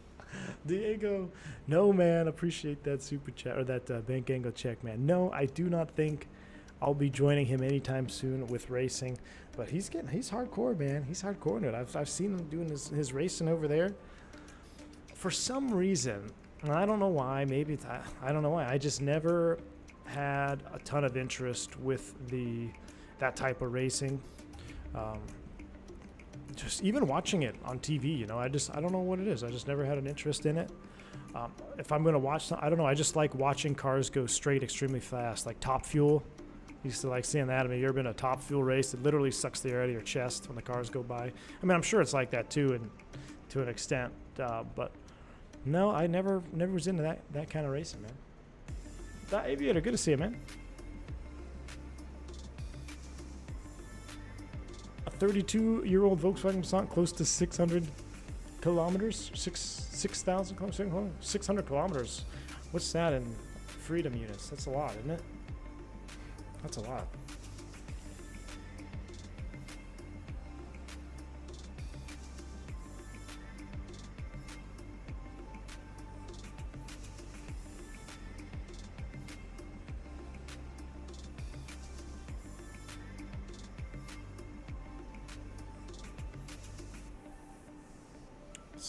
That's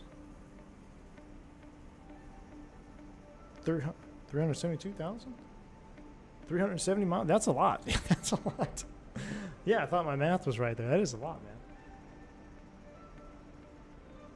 Big fan of Cletus McFarland. Yes, sir. Yes, I agree, Lee. A car will go a long way if you look after it. A boat will go a long way. Uh-oh. Uh-oh. Hold on. Pause the scenario here. We have a wind update. I have control. Look, we're getting into a stalling situation there. Autopilot kicked off. So that happened in the fly-by-wire.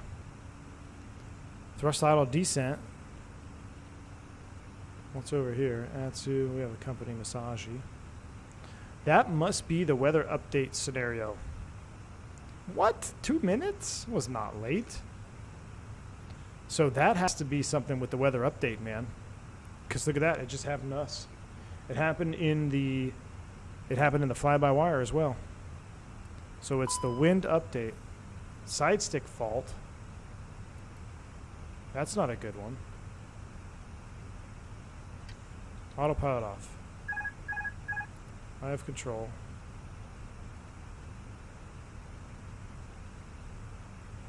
Let's go autopilot on. Left side stick is faulted. I think that's a Phoenix thing. Mock alt star, we're leveling 360. Let's run the let's run a checklist on that. I don't think that's anything we can do in the sim. Oh, look, it went away. Yeah, that's just a Phoenix thing. Because a flight control side stick fault, that's a no-no. That is a no-no. Again. Jeez. I have control. Speed brakes out.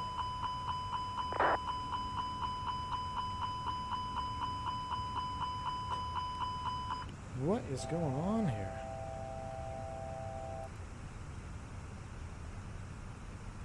Goodness. Let's dial you back to 7.9. Thrust idle, open descent. So, whatever they did with the updating, they have messed up the airplanes in flight, because that never used to happen. See, if it ain't broke, don't fix it. I don't even know what they fixed with turbulence, and they broke a bunch of other stuff. Mach alt star 360.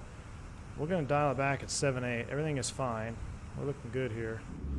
We'll just stay here for a minute. Let me look up the no, please, no more failures. I know, me too. I literally cannot run another recam. Well, let me see, for my own knowledge. Let me look up that side stick fault.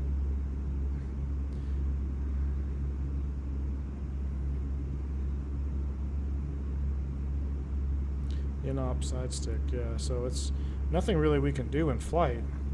Transducers on pitch or roll axes are failed on one side stick. In-op.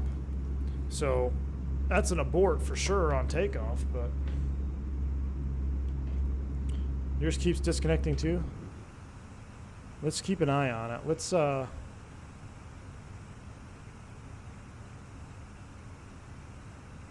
heck?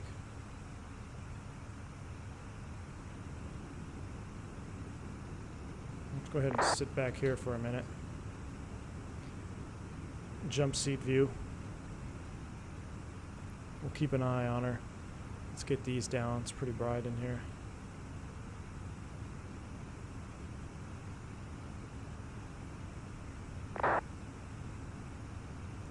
We'll sit in the jump seat for a minute. Dan, yeah, you must have lucked out, man. So that's interesting. Twice, right on top of the hour on the weather update. Very interesting. Did Fenix update or is it Fenix? No, I'm sorry, Azobo updated. Fenix hasn't updated, so maybe they need to. 250 miles. Probably should start getting ready for our top of descent, yeah. Y'all get sunburnt from being in the cockpit? No, they are, these windows are, what's it called?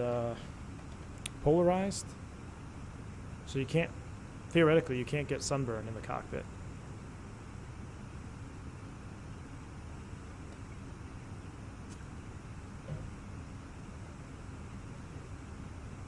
Ever have to deny another pilot asking for the jump seat? Have any jump seat stories?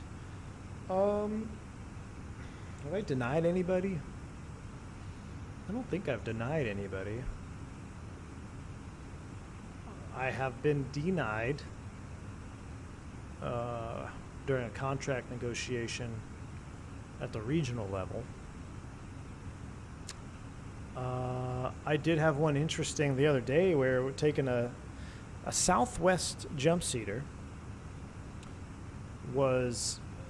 came up front. His flying to Dallas because he has to do some recurrent training for something. And he's in street clothes, not a big deal. Never, I mean, that's always, guys jumps it all the time. But I mean, you're in, I say street clothes, but he was in business casual. Had his ID, looked at his ID, check all this stuff. There's protocol that we need to check. Mostly, you know, we got to check your IDs, check your certificates, make sure everything's good to go, right? Make sure you are who you say you are. And if you look back at that FedEx incident a long time ago where there was a disgruntled FedEx employee who actually was fired or terminated from the company, and he shouldn't have had cockpit access, and nobody checked his stuff, and he still had his badge, and ended up assaulting the crew because he tried to take down the airplane. So, you know, after that whole thing, it became very strict. So there's a pretty good protocol that's in place for when people want a jump seat, and you always, you know, you're always following the protocol, and you're always a little bit extra. You look a little extra closely when someone's in business casual, right? Because if they're in a full-blown uniform and like you see them, I mean, it's a little bit different, but you still go through the protocol. But in street clothes, it kind of like you raise an eyebrow, right? So I had this guy, he came in, and he showed me his stuff, and like, all right, no worries, man, make yourself comfortable, sit down. And I was like, so how long you been with Southwest? He's like, oh, I've been there, I think he said 12 years or something. I'm like, oh, nice, you know, that's cool. And he's just kind of standing there. And we're about ready to push, and I'm like, you can go ahead and get seated. And he's like, well, I'm totally unfamiliar. And I was like, what? It's like, yeah, I've never been in the Airbus before. And immediately I was like, okay, I need to check your stuff again, brother. Like, let me see. How could you be at Southwest for 12 years and not have ever rode up front in an Airbus? And sure enough, I mean, every time he had been on an Airbus, he'd been in the back. Mostly he commutes on his own company, right, which is all 737s. But 12 years in his career, he had never jump-seated on an Airbus. So I double-checked his stuff, and I'm like, okay, that's my bad. I just assumed. And so then there's more protocol. When there's somebody unfamiliar, there's a whole other protocol that goes on, and you got to do a jump seat briefing and all this stuff. But, yeah, I was like, he said that, and I turned around. I'm like, hold up. 2 and 2 is not adding up here. The 2 and 2 is equaling 6. Let me recheck all those documents you got there. But yeah, I didn't think it was possible. But it was, he got a good test from the Good Plane Company. Yeah. So 2 streams in one day, or did I miss something? Nope, 2 streams in one day, man. You're a monster. I appreciate it, Tom. We're getting down to the end, though. There's only going to be one more stream from the channel this month, and then that's going to be it for unknown. So yeah, checked out though, and we ended up talking. It was great. We had a good chat and kept us entertained all the way to Dallas. It was a long flight. Orlando, Dallas, Miami, Dallas. I can't remember. About 180 knot headwind the whole way. So all right, we need to start looking at some weather situations. Let's do this, and let's do this. SJC. Let's send that off.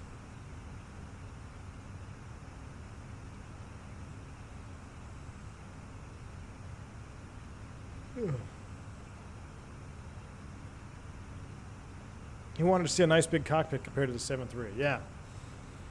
No, trust me. He was fully ready to convert to Airbus. After that, he was like, "Man, you guys really do have it nice up here." All right, 320 at 12. We'll start dialing this stuff in here. For our descent speed, let's back it off because 343 knots. That is asking for trouble. Uh-oh. Oh, I thought I froze it. We'll do 7.9 and 320 knots.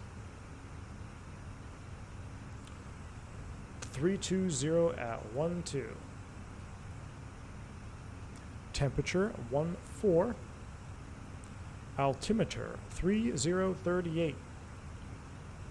Man, we went from 3037, 3038, or no, 3007. Yeah, that's higher up here for sure. 3038. 3030 Winchester. Okay, Barrow is going to be for 30 left. Let's go ahead and pull that out. I always think of Leo from Catch Me If You Can when it comes to questionable jump seaters. That's a great one. That's a great movie, man. Great movie. Mineta San Jose. And I think I have a scenery for this airport as well, which will be sweet. I think I do. I think I do. I think I do. Oh, we're landing on... Let's look at ground charts real quick here.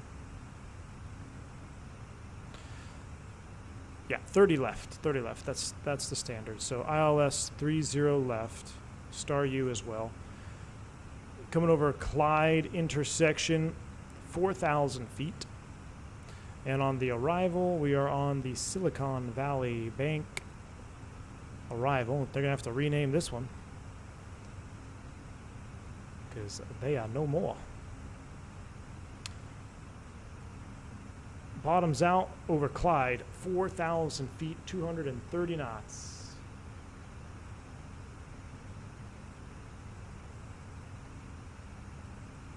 Where's our TOD? Oh, it's up there a little ways. Really? Yeah. Okay. Well, we can set... it's a little ways to go. We'll wait for it. I'll put 4,000 down here, though, so I remember. We'll put 4 right here, and then what did I say the barrel was? Oh, RIP SVB. RIP SVB indeed, man. 257.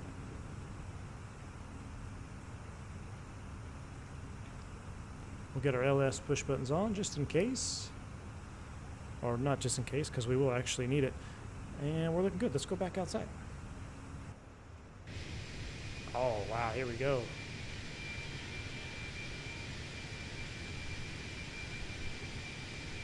In all her glory.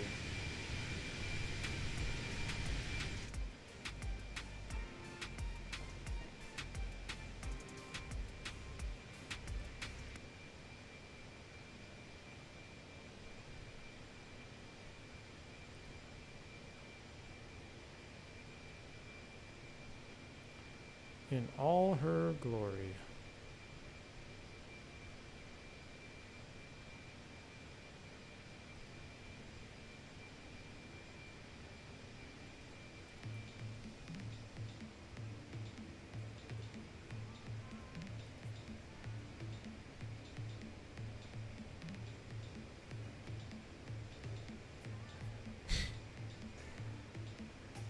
You subbed? Nice, man. Vac, please. Welcome. Glad to have you on board, man.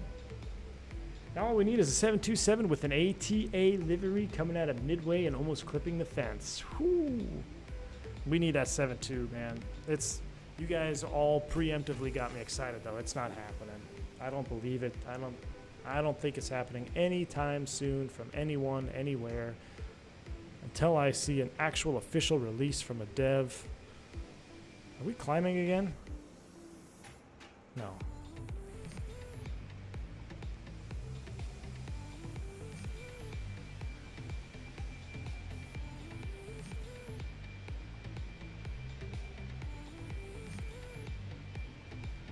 There we go. V1, when someone is riding up front from another airline, does their airline have to pay yours? No, Nick. So it's all in the US, it's, we call it reciprocal jump seat agreements. Basically, I don't think there's anybody that doesn't reciprocate, especially on the 121 side. But basically, if your company says, hey, your pilots can ride on our airplane jump seats, then you have to let ours ride on yours, basically. And it's pretty much reciprocal around the entire 121 system. I can't think of any airline that isn't included in that. There might be some small one somewhere, but for the most part, I think everybody's all for it. Where can I find a 320 QRH to use with the Fenix? Try Google, man. I'm sure you can find something on Google somewhere. It's got to be something you can find on Google. Or join VAAL. They have a lot of documentation. Rainman says, I actually feel more exclusive not being a member after today. Rainman, yeah, but can you do this? Can you do this? See? Good to see you, man. Welcome to the stream. Where can I find it? I already answered that one. So you're all chums then. Yeah. Oh, you're on VAO? All right. Yeah, the one time I was denied, it was because my airline that I was working for, we were taking flying from another airline, and the captain was a butthurt a-hole, so he denied me. And it's not like I'm there taking flying. That just happens to be the airline that I work for, the management decisions. Like, really? Like, you're going to get mad at me because of what the decisions of management is? Like, come on, man. So he actually got in trouble for that, too, because there's actually a whole reporting process, too, that you could report instances of, we call it a jump seat committee. And basically, if anything happens, it's kind of like, what's that all about? It can be raised, and then the unions can get involved, and they can figure out what went down. Robert, not necessarily. Like dispatchers can jump seat. Basically, there are roles within the airline industry that will allow for cockpit access. I don't know what they all are, but no, most of the time it's a pilot. But is it always a pilot? No.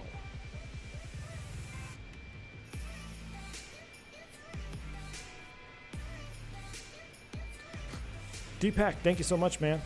I wish you as many landings as takeoffs. You and me both, man. Appreciate that. Jeremy says, I wonder why Soli asked Jeff Skiles to get the QRH.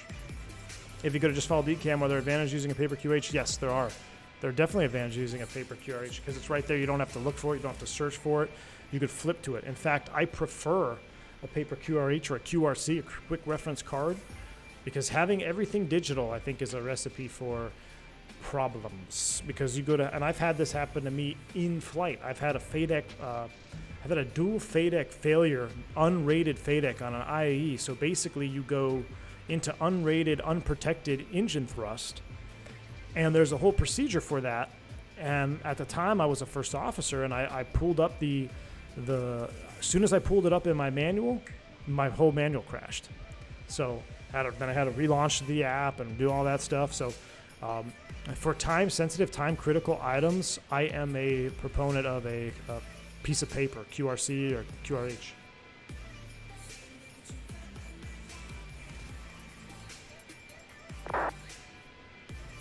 ATC controllers could also jump seat? Yeah.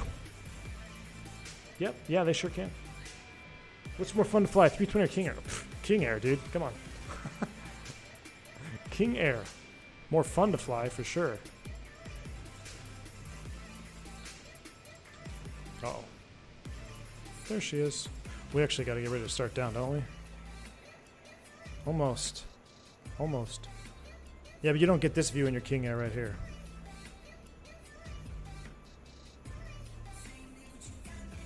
Don't get that view in your King Air right there, man.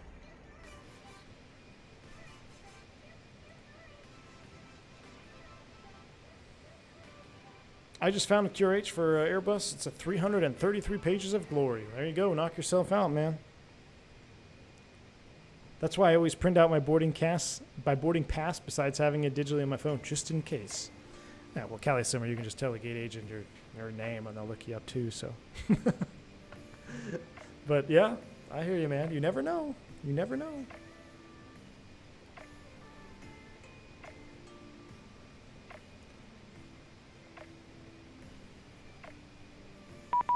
Uh-oh.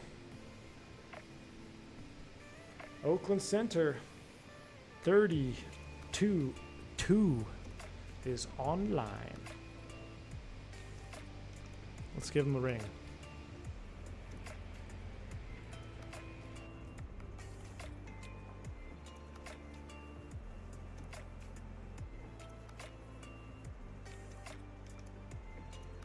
I'll give you a call back in a bit.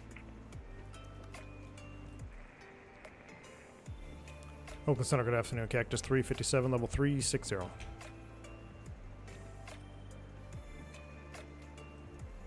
Cactus 357, Oakland, squawk 4304. Squawk 4304 for Cactus 357.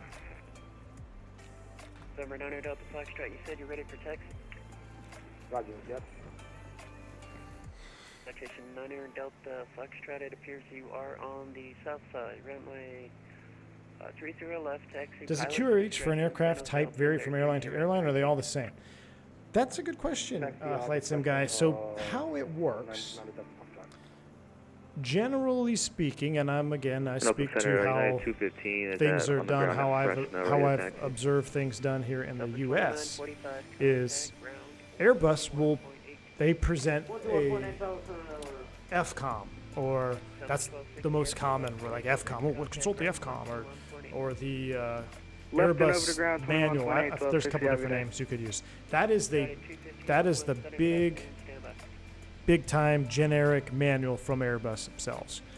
What happens here is then the airlines will take that manual, they will then tailor it to their fleet. They will eliminate stuff that is not applicable. Maintain 360, Cactus 357. They'll remove stuff that's not applicable. Maybe there's different mods or maybe different engines, things, or anything like that. So they will tailor it, and then they will publish that in a company, either QRH or they'll include that in their SOPs or expanded or cons, like company operating material. So that's why you get so many different. That's why you get so many different guys saying, "Oh, well, this is the right way to do it," or "This is how you're supposed to do it," or "This is the way I do it," because everybody's at different operators and they all have different procedures. It's not all the same. So that's kind of where you get that from. Right, but it's very similar. It's just not all the same. 2032, United 215. Oakland Center, Spirit Wings 2516 at Reno, ready for taxi. At Reno, huh? Spirit Wings 2516 Oakland, runway 17 right. Which add-on do you think is better, Phoenix or Tolis or Neo? As far as systems are concerned, I mean, they're pretty equal, honestly, as far as systems are concerned. I've actually done more failures in the Tolis now than I have in the Phoenix. I mean, we've done some good failures in the Phoenix, and the Phoenix has got them nailed out for sure. Phoenix does good failures too, so I don't see anything glaring in one that's not in the other, honestly. There may be something deep down in the systems, but I don't know. Have you tried FS2 Crew? No, I have not. Would be curious to hear your thoughts on how it compares to typical flight. I have not. I've heard of some guys using it, but I'm not really familiar with it, so I don't have a good answer for you. Do they have to get the QRH approved by Airbus or the FAA? I believe it's from the FAA. I believe it's the FAA has to approve it. Maybe Airbus is involved. I'm not sure on the regulatory process. 357 to send by Silicon 6 north transition. ILS 30 left approach. San Jose altimeter 3038. San Jose Silicon 6 30 left transition for 357. All right, we got 6,000 or 4,000 set. Was it 4? Killed at 4,000. Clyde at 4,000. 4,000 is set. We'll descend via. We got about another 40 miles until we need to start down. Let's keep juicing this out. Was there a Speedbird? Did I miss the Speedbird call? Uh-oh. Key 6, thank you for the support, man. 20 months, just about 19 months. When you get here to the Bay, you can come see John Wick with us. Have tickets for the 7 p.m. show. Nice, dude. Key 6, I've been watching, I don't know how it got on my feed, but I started watching it. But John Wick, Keanu Reeves, and Halle Berry doing their training at the gun range there in L.A. That guy can shoot, man. And so can Halle Berry. It's crazy.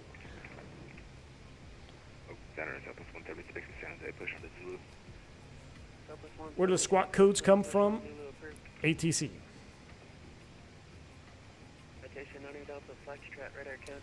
Jeremy, it will not necessarily contradict the Airbus manual, but it may be different. Maybe different.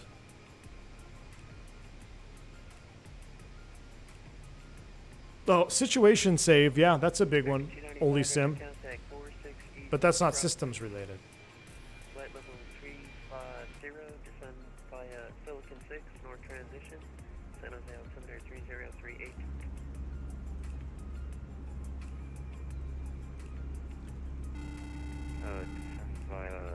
How are you using FT Sim sound? Nope.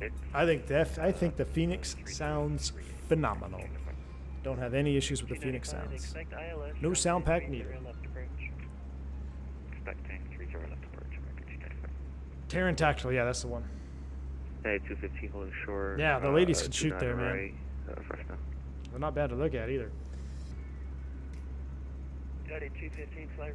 Pilot Lodge, yeah, I've had a few for sure. Runway heading, 29 right before takeoff. Austin D, thank you for the $2 super chat, man. Love the old Southwest red and tan. What is that? That's like the Canyon Gold? Is that the one you're thinking about? Appreciate it. Yeah, that's a good one too. Just realized I'm at 32 months. Still remember those lockdown streams in 2020. Gavin Cornell, yes sir, look at those V1 bars right there. Indeed, man. 32 months lockdown streams of 2020. I think we were on the Euro Tour. I think we were in the middle of the Euro Tour during the COVID 2020 lockdown. Oh, this song hits hard, man. I like this song. What's your favorite Airbus wide-body? 346, man. Put me in that. Domestic routes all day, every day. Not all day, every day, but give me a domestic A340-600. Yes. I'm looking to step away for about 15 minutes. Dan, that would be very interesting if it comes out with state saving, because then that would indeed help with doing training purposes and stuff, right? So yeah, I'd like to see that. Let's do some XP72 nose shots here. That's pretty cool. Are you excited for the Aerosoft 330? Yeah, I am. I probably won't get to fly it though, because I'm going to be, like I said, going into the dark side here for a while. So who knows when I'll be able to fly it eventually. Their CRJ is good, but I'm sure one of you guys knows, is the Aerosoft 330 coming with its own flight model? Surely it has to, right? I think the CRJ used a default flight model, which I wasn't a fan of. 1549, keep your speed up. Since the lockdown is over, the cockpit's dirty again? Yeah, they're pretty dirty, Jeremy, yeah, for American sure. 1549, we just noticed that we're bumping it up. Pac-Man! Thank you, dude, for the 10 gifted subs. Appreciate that, sir. Thank you for the 10 gifted subs. We now have 10 more Circle of Thrusties. Circle of Thrusties. Welcome, guys. Thank you, Pac-Man. Appreciate the support, dude. I've never been to Dresden, Germany. No, I haven't.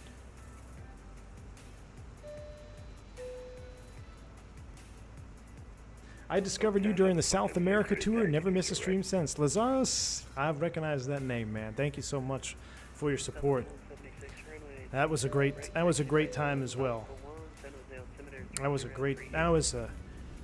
It's one of my favorite tours was South America. There's some incredible flying in South America with the terrain. I mean, we were taking off at like, what, 16,000 foot airports?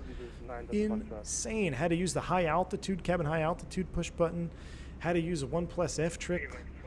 Like, just awesome.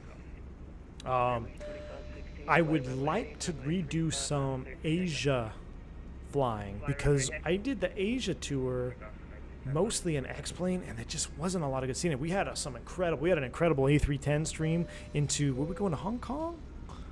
We were flying, I think we were flying in Hong Kong, right? At sunset, and I actually got called. I had to go fly to Chicago that night on stream. I got called while we were flying. But there were some memorable moments there in the Asia Pacific tour, but I wish I would have been heavier in Microsoft for those streams. You might have to do a little visit to that. Plan a world tour, maybe? Yeah, Pasto approach was amazing.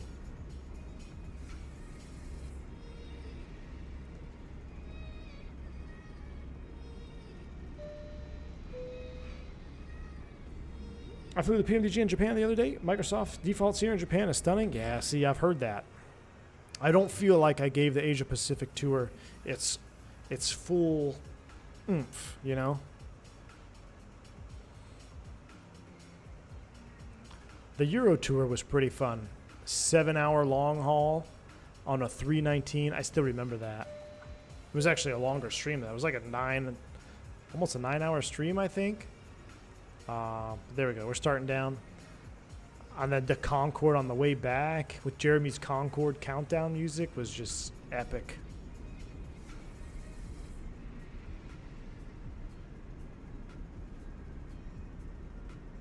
For a bit, you should fly a small plane from Fukushima Sky Park, where they fly stuff like Red Bull. Ooh, you know what? That's a good idea. That would be a good idea, Gino. Hey, Kasalv or Kasalv is now one of us.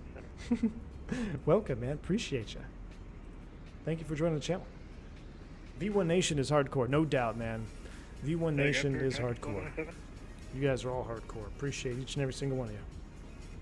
Tokyo 2-3 at Microsoft is so nice. Oh, I bet, man. I'm gonna have to try it. +1 on World Tour. I did one in 2021 on the fly-by-wire. Really, Tyson? Southwest 2806, we're back with you. Southwest 2806, we're thank you. Southwest 2806. Is XP flying tonight? Where's he flying? Probably Atlanta. 30 right, clear for takeoff, Southwest 176.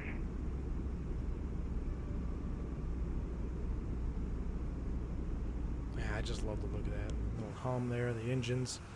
We're starting down.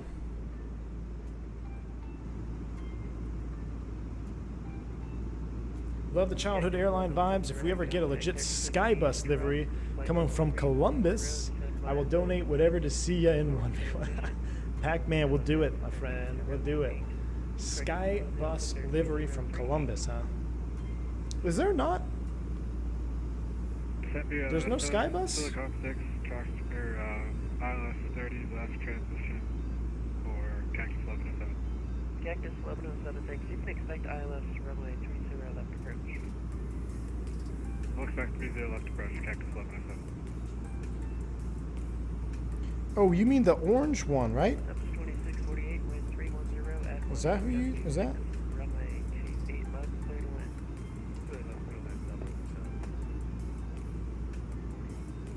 Oh, like the orange? Alaska 48 descent, Look at that. Bodega 3 arrival. Oklahoma to somewhere. XP's flying a Mad Dog. Oh boy, that ought to be foolish shenanigans. Alright, how are we doing? We are thrust idle. We've joined the descent. We're coming on down into the valley. We expect visual approach 28 right for left 30.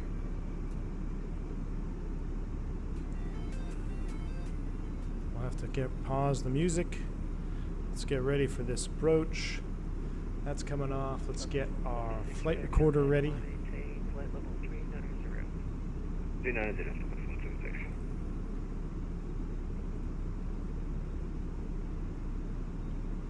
Will you do the South America tour in real life? Look, the next major vacation I'm planning on taking, I think it will be at South America.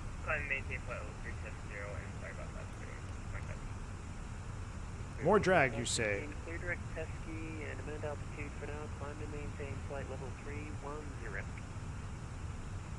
Direct to Pesky and climb and maintain flight level 310 for through. More drag, they say. What do we got? Salinas and Monterey right off the top. Great place over here in Monterey. Love it. I don't know if it's still there. Probably not. Is that for Southwest Tornado 6? Negative. Air shuttle. I've been right out there on that tip, that rock, Monterey Bay. There's some rocks out there. Everyone takes pictures. With the now wife. At the time, she was just a girlfriend. You and Flight Deck to Sim should have a dual stream face-off. Same SID, same star, first one to push, or even first to destination. You in the Phoenix and he in the PMDG. Just race them. Yeah, I'm sure Vatsim would love that. I mean, there's not much that 7.3 in the Airbus. We go the same speeds. I think the NMOs and VMOs are the same. Alaska 48, I lost you on radar there. Radar contact reestablished, flight level 3. I think we could definitely start up and push back before him, though. He'll be there, like, turning on hydraulics and stuff, and we'll already be ready to go. Big Sur, Monterey. Yeah, Steven, absolutely, man. About to land in London City in the CRJ-9. Awesome, man. Good luck, dude. 5738 to Oakland Center, squawk 423. How accurate is the VNAV in the Phoenix? It's alright, dude. It's not the best. Like, right now, it's okay, but it's going to go to the bottom of the descent window here. And then it's going to ride the bottom all the way down. I don't know why it does that, so... It is what it is. And we should be 280... No, it's fine. It's actually doing the right thing on the speeds, but... yeah, the VNAV is not great. The fly-by-wire actually had a better VNAV arrival the other day when we flew into LaGuardia. It had the arrival pinned perfectly, so you typically don't see this hovering at the bottom window here. I'm not saying it can't happen, but in the Phoenix it seems like it happens on every single one.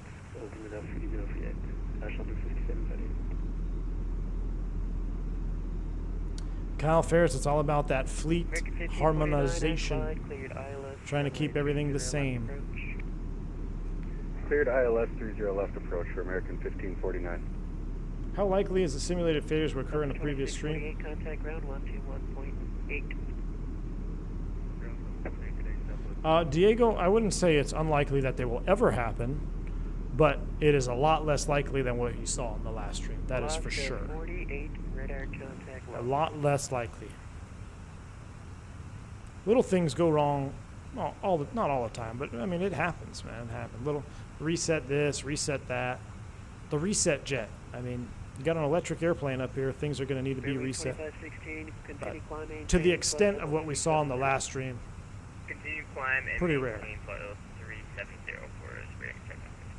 Uh-oh.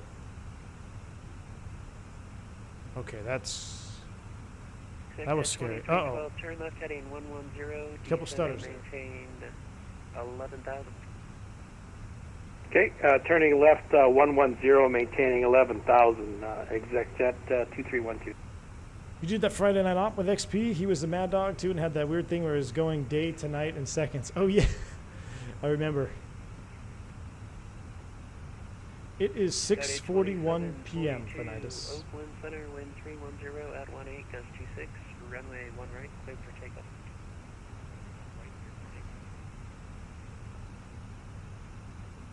I'll take a 319 empty loaded plainly. I don't know if the Alpaca is. Well, unless there's a 700. They do have the 700. It'd be a good comparison. 700. Alaska 48. What's the thrust to weight ratio between a 737-700 and an A319 232 with IAEs? What's the thrust to weight ratio of both of those? I wonder who's got a better thrust to weight. Doesn't mean everything as far as climb performance, but it would give us an idea.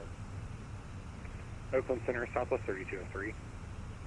Southwest 3203, Oakland. Digital Merc, that's a good way to put it, man. Amend our flight plan. I don't like the Spartan's 1 departure if we're going out on runway 30 right. Do you want me to just refile, or can you amend for me? Southwest 3203 is typical Southwest. 1 departure. It's got us going pretty far south to Techie before we turn right back around to go to SJC. And yeah, that guy must be a real Southwest pilot because he's complaining. I would like to depart to the north if just possible. like they would. No, we're not going to restructure the U.S. national airspace system so you can have a more convenient star or departure. Typical Southwest. Roger, fly runway heading on departure, radar vectors to Boomerang. Typical Southwest.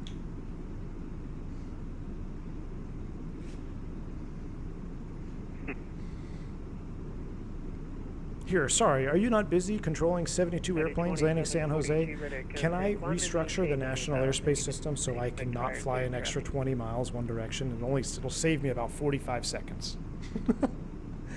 No, I'm not salty, man. It's always fun, man. I'm an aspiring aviator and resident of San Jose. Just curious, why did you fly Phoenix San Jose as a kid? That's my grandparents lived in Santa Cruz, California. So the closest airport, cheapest airport to fly into from Phoenix was San Jose on America West or Southwest. San Fran was pretty expensive. Oakland was too far north. San Jose is obviously the closest too. So San Jose was the closest airport that we could fly into. And I just was the route, man. It was the route I used to look forward to all the time. Right about here, you start seeing all these green trees. Like, oh, I know I'm getting close. Because my grandparents lived in the mountains too. Yeah, we're getting close, man. All the trees, we're getting close. At Clyde, cleared ILS. Flight after this. Oh, Speedbird. Speedbird. Speedbird's in chat. Speedbird. Speedbird on Tango. Speedbird. I can't do the Speedbird emoji but you guys can. Speedbirds.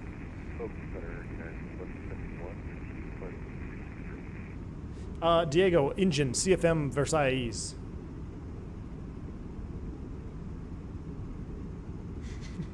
Speedbirds in chat, Speedbirds. United 1171 Center. Did somebody say Speedbird?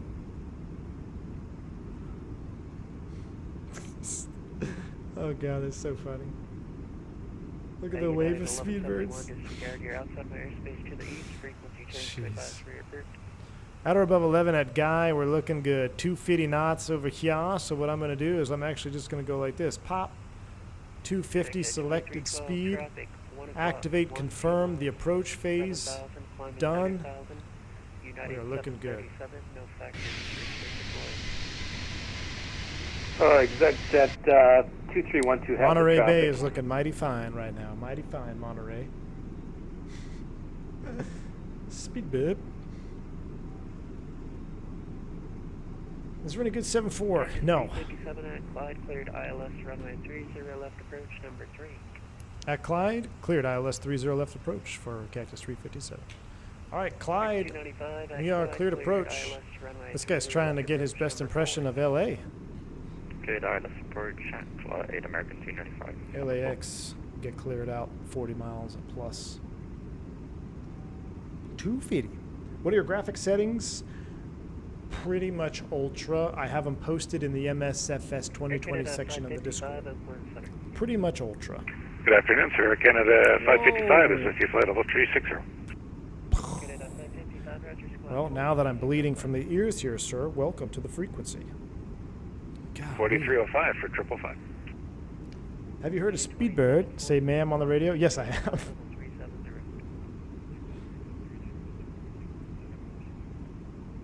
Stand by. Exec 2312, descend and maintain 7,000. Down to 7,000, exec jet. Have you flown with any pilots that have ADHD? Good afternoon, welcome Center. No, I cannot say that I have. Not officially diagnosed, but I have flown with some that I have my suspicions that are. But I have I don't Roger, know. That's I'll let you know like shortly, confidential exec jet, medical stuff too. So 3212. it's not like I'm, hey, how you doing? I have ADHD. Like I wouldn't know. It is what it is. 4263 for the box. But I'll tell you what, at some point you sit up here long enough, everybody's going to get antsy. So, all right, we're cleared approach. Lights are coming on through 10,000 feet. At or below 11. We need to keep on coming down here. Between 11 and 8. Clyde, we're cleared approach. We'll keep it on there. Thank you for the 26 months of support, Jordan. Appreciate you, man. Excuse me, sir. Have you any Speedbird coupon?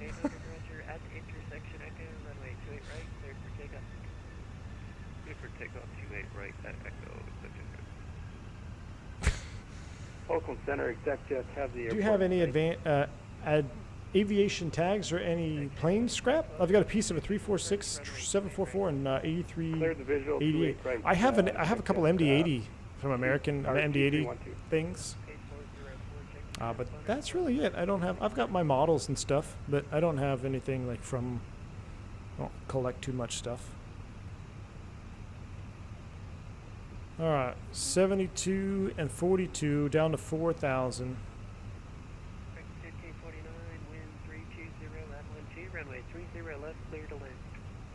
Excuse me, sir. Do you have any gray poop on? There's poop on everything. Kentucky Ballistics. Have you guys ever watched him? Base 404, radar contact. Flight level 400. Descend at pilot's discretion. Maintain flight level 380. Pilot's discretion down to 380. Pace 404. Griffin Air replicas, Al? Interesting. Does he make custom replicas? Because I need to get a custom Beach 99. That's one model I do not have and cannot find anywhere. I would like to get a custom modeled Beach 99. You can get King Airs, you can get Citations, but Beach 99 is forgotten. It's the forgotten workhorse. It's the forgotten workhorse airplane back in the day. We're going to be a little high on this, aren't we, here? I hear it's nice there this time of year. I tell you what we're going to do. We're going to go this. We're going to go open descent 4,000, thrust idle, open descent, nav, 4,000 blue. We're going to get on down because we need to get down, and then we're going to slow down. Hand carved and hand painted, really? I'll have to look it up, Al.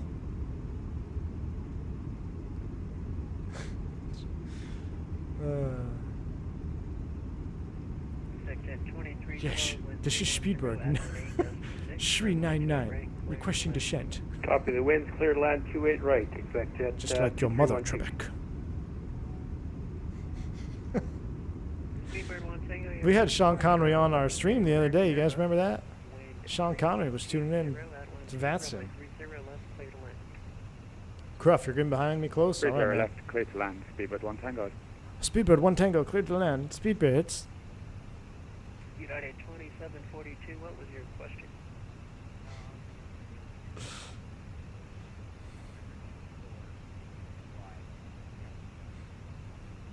Yeah, I'm not sure. I don't know any of I feel like we're hauling coming down this arrival. There's a group flight on it. All right, no, don't speed up, don't speed up. I wanted to select 210. It's almost saved it.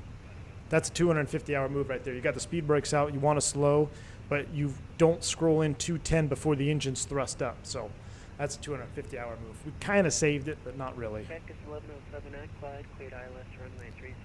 Speed out. There's VFE next, -10. Let's go ahead and extend flaps 1. Shuttle 5738 at Clyde, cleared ILS, runway 30 left approach.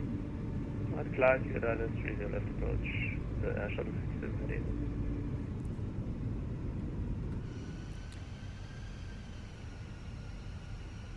That was supposed to be at 230. We're at 210. We are 16 miles out. We are already cleared approach. Let's go ahead and dial it in. Cat 3 dual, autopilot 1+2. Loke is captured. We are looking good. I'm going to go ahead and dial her on back to 180 because I want to milk this approach because I really want to see this up close and personal. So 180 selected. Man, I love it. I forget the name of this little reservoir right here. I know it has a name. Looks like the wind's blowing on it pretty good. What's the winds down there? San Jose ground is online. Cool. All right, VFE next month, send flaps 2.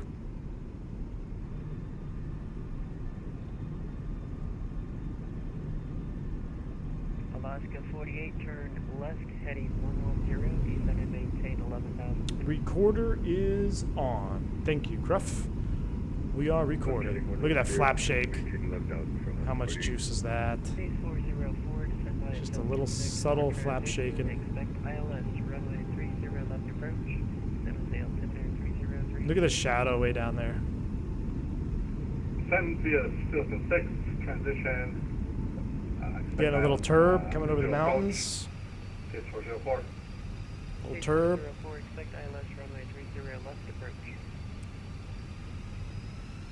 Sorry, that's 30 left approach, case 404. 1549, exit right, no delay for landing traffic, cross runway 30 right. Ever taken off the flaps full? No, it's a good way to lose your job. Sorry about that, we already exited left for American 1549. 1549, okay, are you clear of runway 30 left?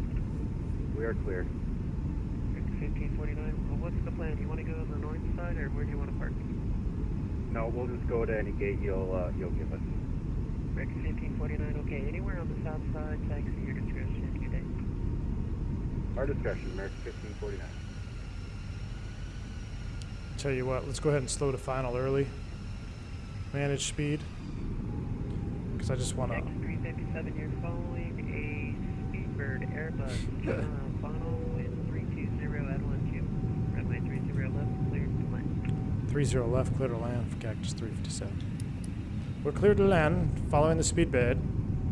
American 295, you are 4 in trail of the Cactus Airbus with 320 at 12. Runway 30 left, clear to land. Following Cactus Airbus, kids around 30 left, American 295. VFE next, minus 10, flaps full. We need an, I don't know if we need an Orbix. God, you don't even need Orbix in Microsoft, do you? Like a downtown San Jose would be pretty cool. Yeah, this looks cool, man. Springtime, bright green trees. Oh, man. Speedbird, follow the speedbird. Hills are much greener right now. I bet they are. Especially with the rain y'all have been having. Okay, we are landing checklist. Cabin crew advised, auto thrust, speed, auto brakes are off. ECAM memo, landing all green. Landing checklist is complete. This engine's working. 1549, make a right turn on Victor, make a right turn on Juliet. Remedial English accent training in your Discord. I expect you to be present and sitting at the front of class. You got it, man. I'll be there.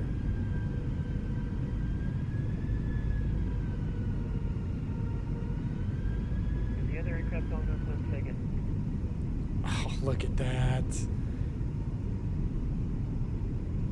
You know, this is default. Isn't that amazing? Oh yeah, with the sun. Oh, okay, we gotta actually fly at some point. Tango back head runway 30 left. Speedbird 1 Tango, roger, crest runway 30 right, no delayed, and contact ground 121.7. Well, we can watch this on the replay. 30 right, no The delay. replay is recording. Let's hand fly this puppy. Autopilot's off. 49 for now, just stay with me. Because I really want to send that view for landing. We'll do it after the replay. Wilkinson, you said 2,000 for left foot 8, correct? I'm sure finding the winds in my streams recently. At least this one is more of a headwind. 30 knots though, jeez. Sorry about that. Ground speed of 125. Get it at 555, get it at 555, turn right, cleared, direct, climb and fall. Lima Mike Tango. Okay, direct Lima Mike Tango and rejoin the flight line. Thanks, Canada is 555. Oakland Center, exec jet 2312 is clear of 28 ready. 31 knots, not bad. Tech jet 2312, roger, taxi to the ramp, good day. Taxi Seven wrap. Jet 888. Thanks for the service. Enjoy the rest of the weekend. We'll talk again. Big time Next, displace threshold here on 30 left. Big time Welcome displace Center, threshold. Jet 888. See how this glide slope handles. Some airports are good, some airports it just seems like the glide slope will run you right into the ground early. 22, have a good day, 756. This one seems okay. To the east, radar services terminated. Frequency change approved. Over to you, the comment. Thank you very much. Have a good evening. Number 888 Oakland. November 88, requesting VFR, currently at Kilo Mike Romeo Yankee, requesting VFR to the north. 100. Do you want flight following northwest? I would. Yeah, I don't 50, have a flight plan for you. 40, Do you mind, filling out a 30. flight plan? I will do that, 20. thank you. Retard. 10. 5. Open, this was 536, level 3. Spoilers. Reverse screen, a decel. Simply is 536. Got a little spicy there on that rudder on touchdown. The windsock is straight out. Cactus 357, exit right, no delay. Exit right, no delay, Cactus 357. Oh, I didn't have the landing thing on too. That seemed like a butter. We'll see in the replay. American 1549, it's going to be a couple minutes. I'll call you back. No problem, American 1549. Cactus 357, Kilo, cross runway 30 right, next contact ground, 0.7, good day. Kilo, cleared across 30 right, ground point 7. Good day. Thanks for the ATC, Cactus 357. 21-7. Not going to change configuration or anything yet. 1107, runway 3. Shouldn't switch frequencies till you cross the runway, but I didn't want to look down after. No delay, I'll decide. Yeah, especially when I'm doing 80 knots.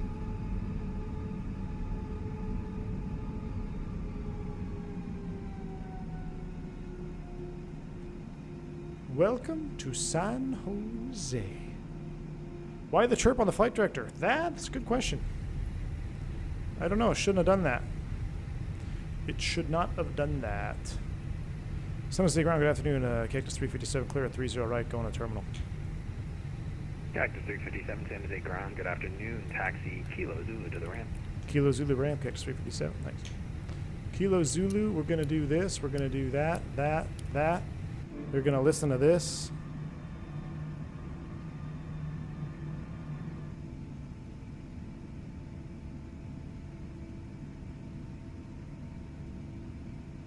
Like that Merkin out there. Gotta love it. So should we park on the old side or the new side? Let's park on the old side for old time's sake. Let's park right here. Gate 5. Old time's sake. We're going to the old terminal. San Jose ground, American 295. American 295, San Jose ground, taxi.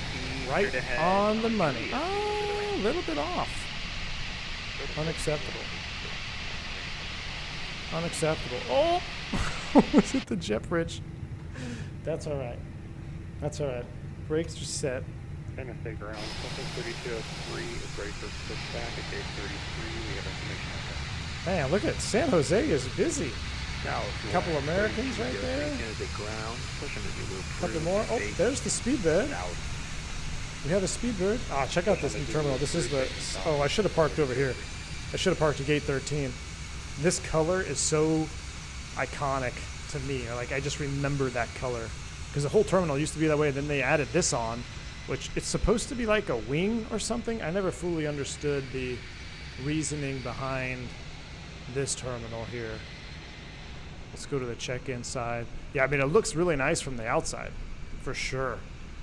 But yeah, the old, like this right here, this color, I remember this one. I could smell the exhaust and the cigarettes right here at the Southwest 3203. Skycap. Did Skycap. Center give you a clearance or give you an amended route at all? Pretty cool though. We had a PDC and I requested an Pretty amendment. cool. The departure has us going really far south and I just requested radar vectors to boomerang. All right, let's do our replay, and then we got to get out of here. Oh, we got an IE bus parking next to us. Okay, thanks. Yeah. Oh, there is somebody on short final. Well, watch this guy land over here. Oh, I need to stop recording. Boomerang, I will not touch that. Oh, this guy's coming in hot. Sounds good. Southwest 3203. Oh, man. Oh, my gosh, he really irked it. Let's see this guy's landing over here. And then we'll go in the replay mode. It's pretty close. Juliet and Zulu Premium, American 1549.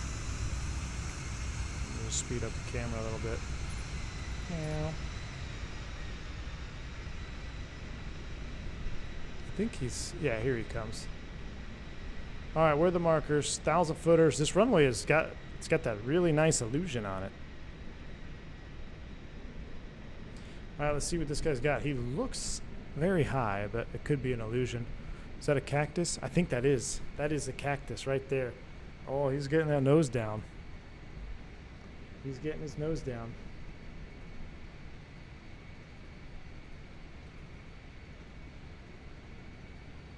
Ah, he's coming down. He's looking good. Maybe it was a little bit high.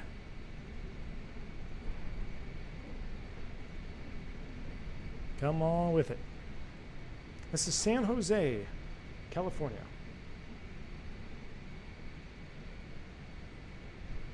Oh, yeah, he's got the good livery, too. Oh. Oh, it's not fast enough. Well, he floated it out. Oh, brother. Oh, my gosh. Oh, that was quite the float, sir. That was quite the float. He'll get her down and stop, though. All right. Let's rewind this airplane.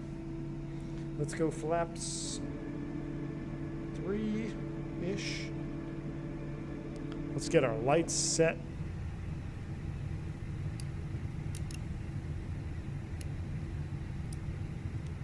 Disconnect from VATSIM.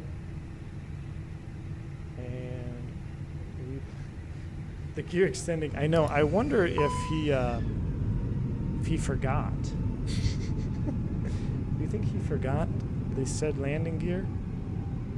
All right, we'll zoom forward. We'll let it load in here. Gotta let it do its thing.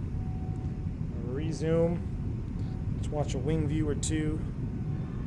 Flaps full. He got it down in the other touchdown zone. All right, here we go. Park brake off.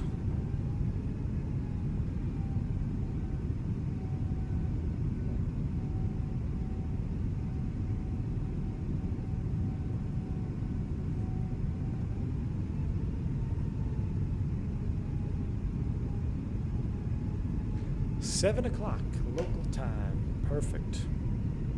Go home, gotta pack, gotta get stuff ready.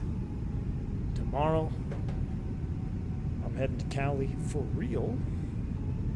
Oh, look at the Hilton down there. Oh, yes. You can even see the logo on the building. These trees are quite large, but that's the view right there coming in over downtown San Jose, man. So cool. To me. May not be cool to anybody else, but just memories, man.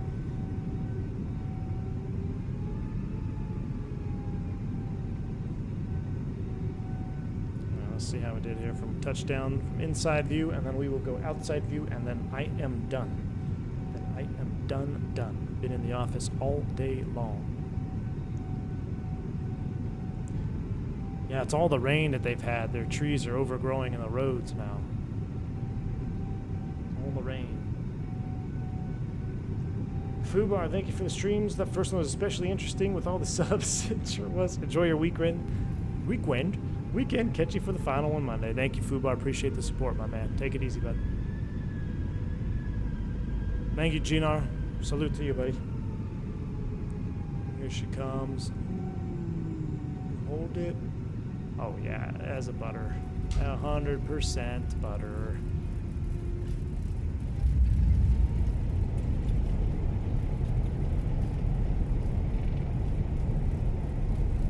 Love it. That's the feeling you get coming in over Arlington? Yeah, Isn't it cool, though? Isn't it cool, man, how you can recreate childhood flights and get that vibe going again? Let's see how we touch down. Let's see how we did here on the touchdown. County Simmer, thank you. I'll have to send you a message in the Discord when I go get my teriyaki chicken roll for $22.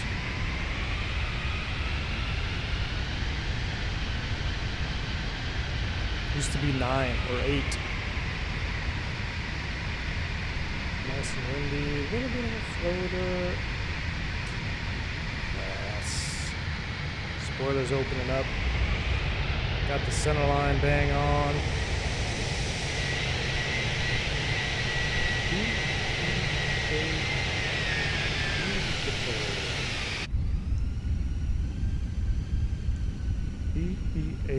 Beautiful, my friends. All right. I'm going to leave you with one long one here. Guys, gals, I got to say, today has been quite the day. It's been quite the week of streaming. I can't thank you all enough for the support, the subscribes, the like button smashing, the donos, the emojis. You guys are awesome.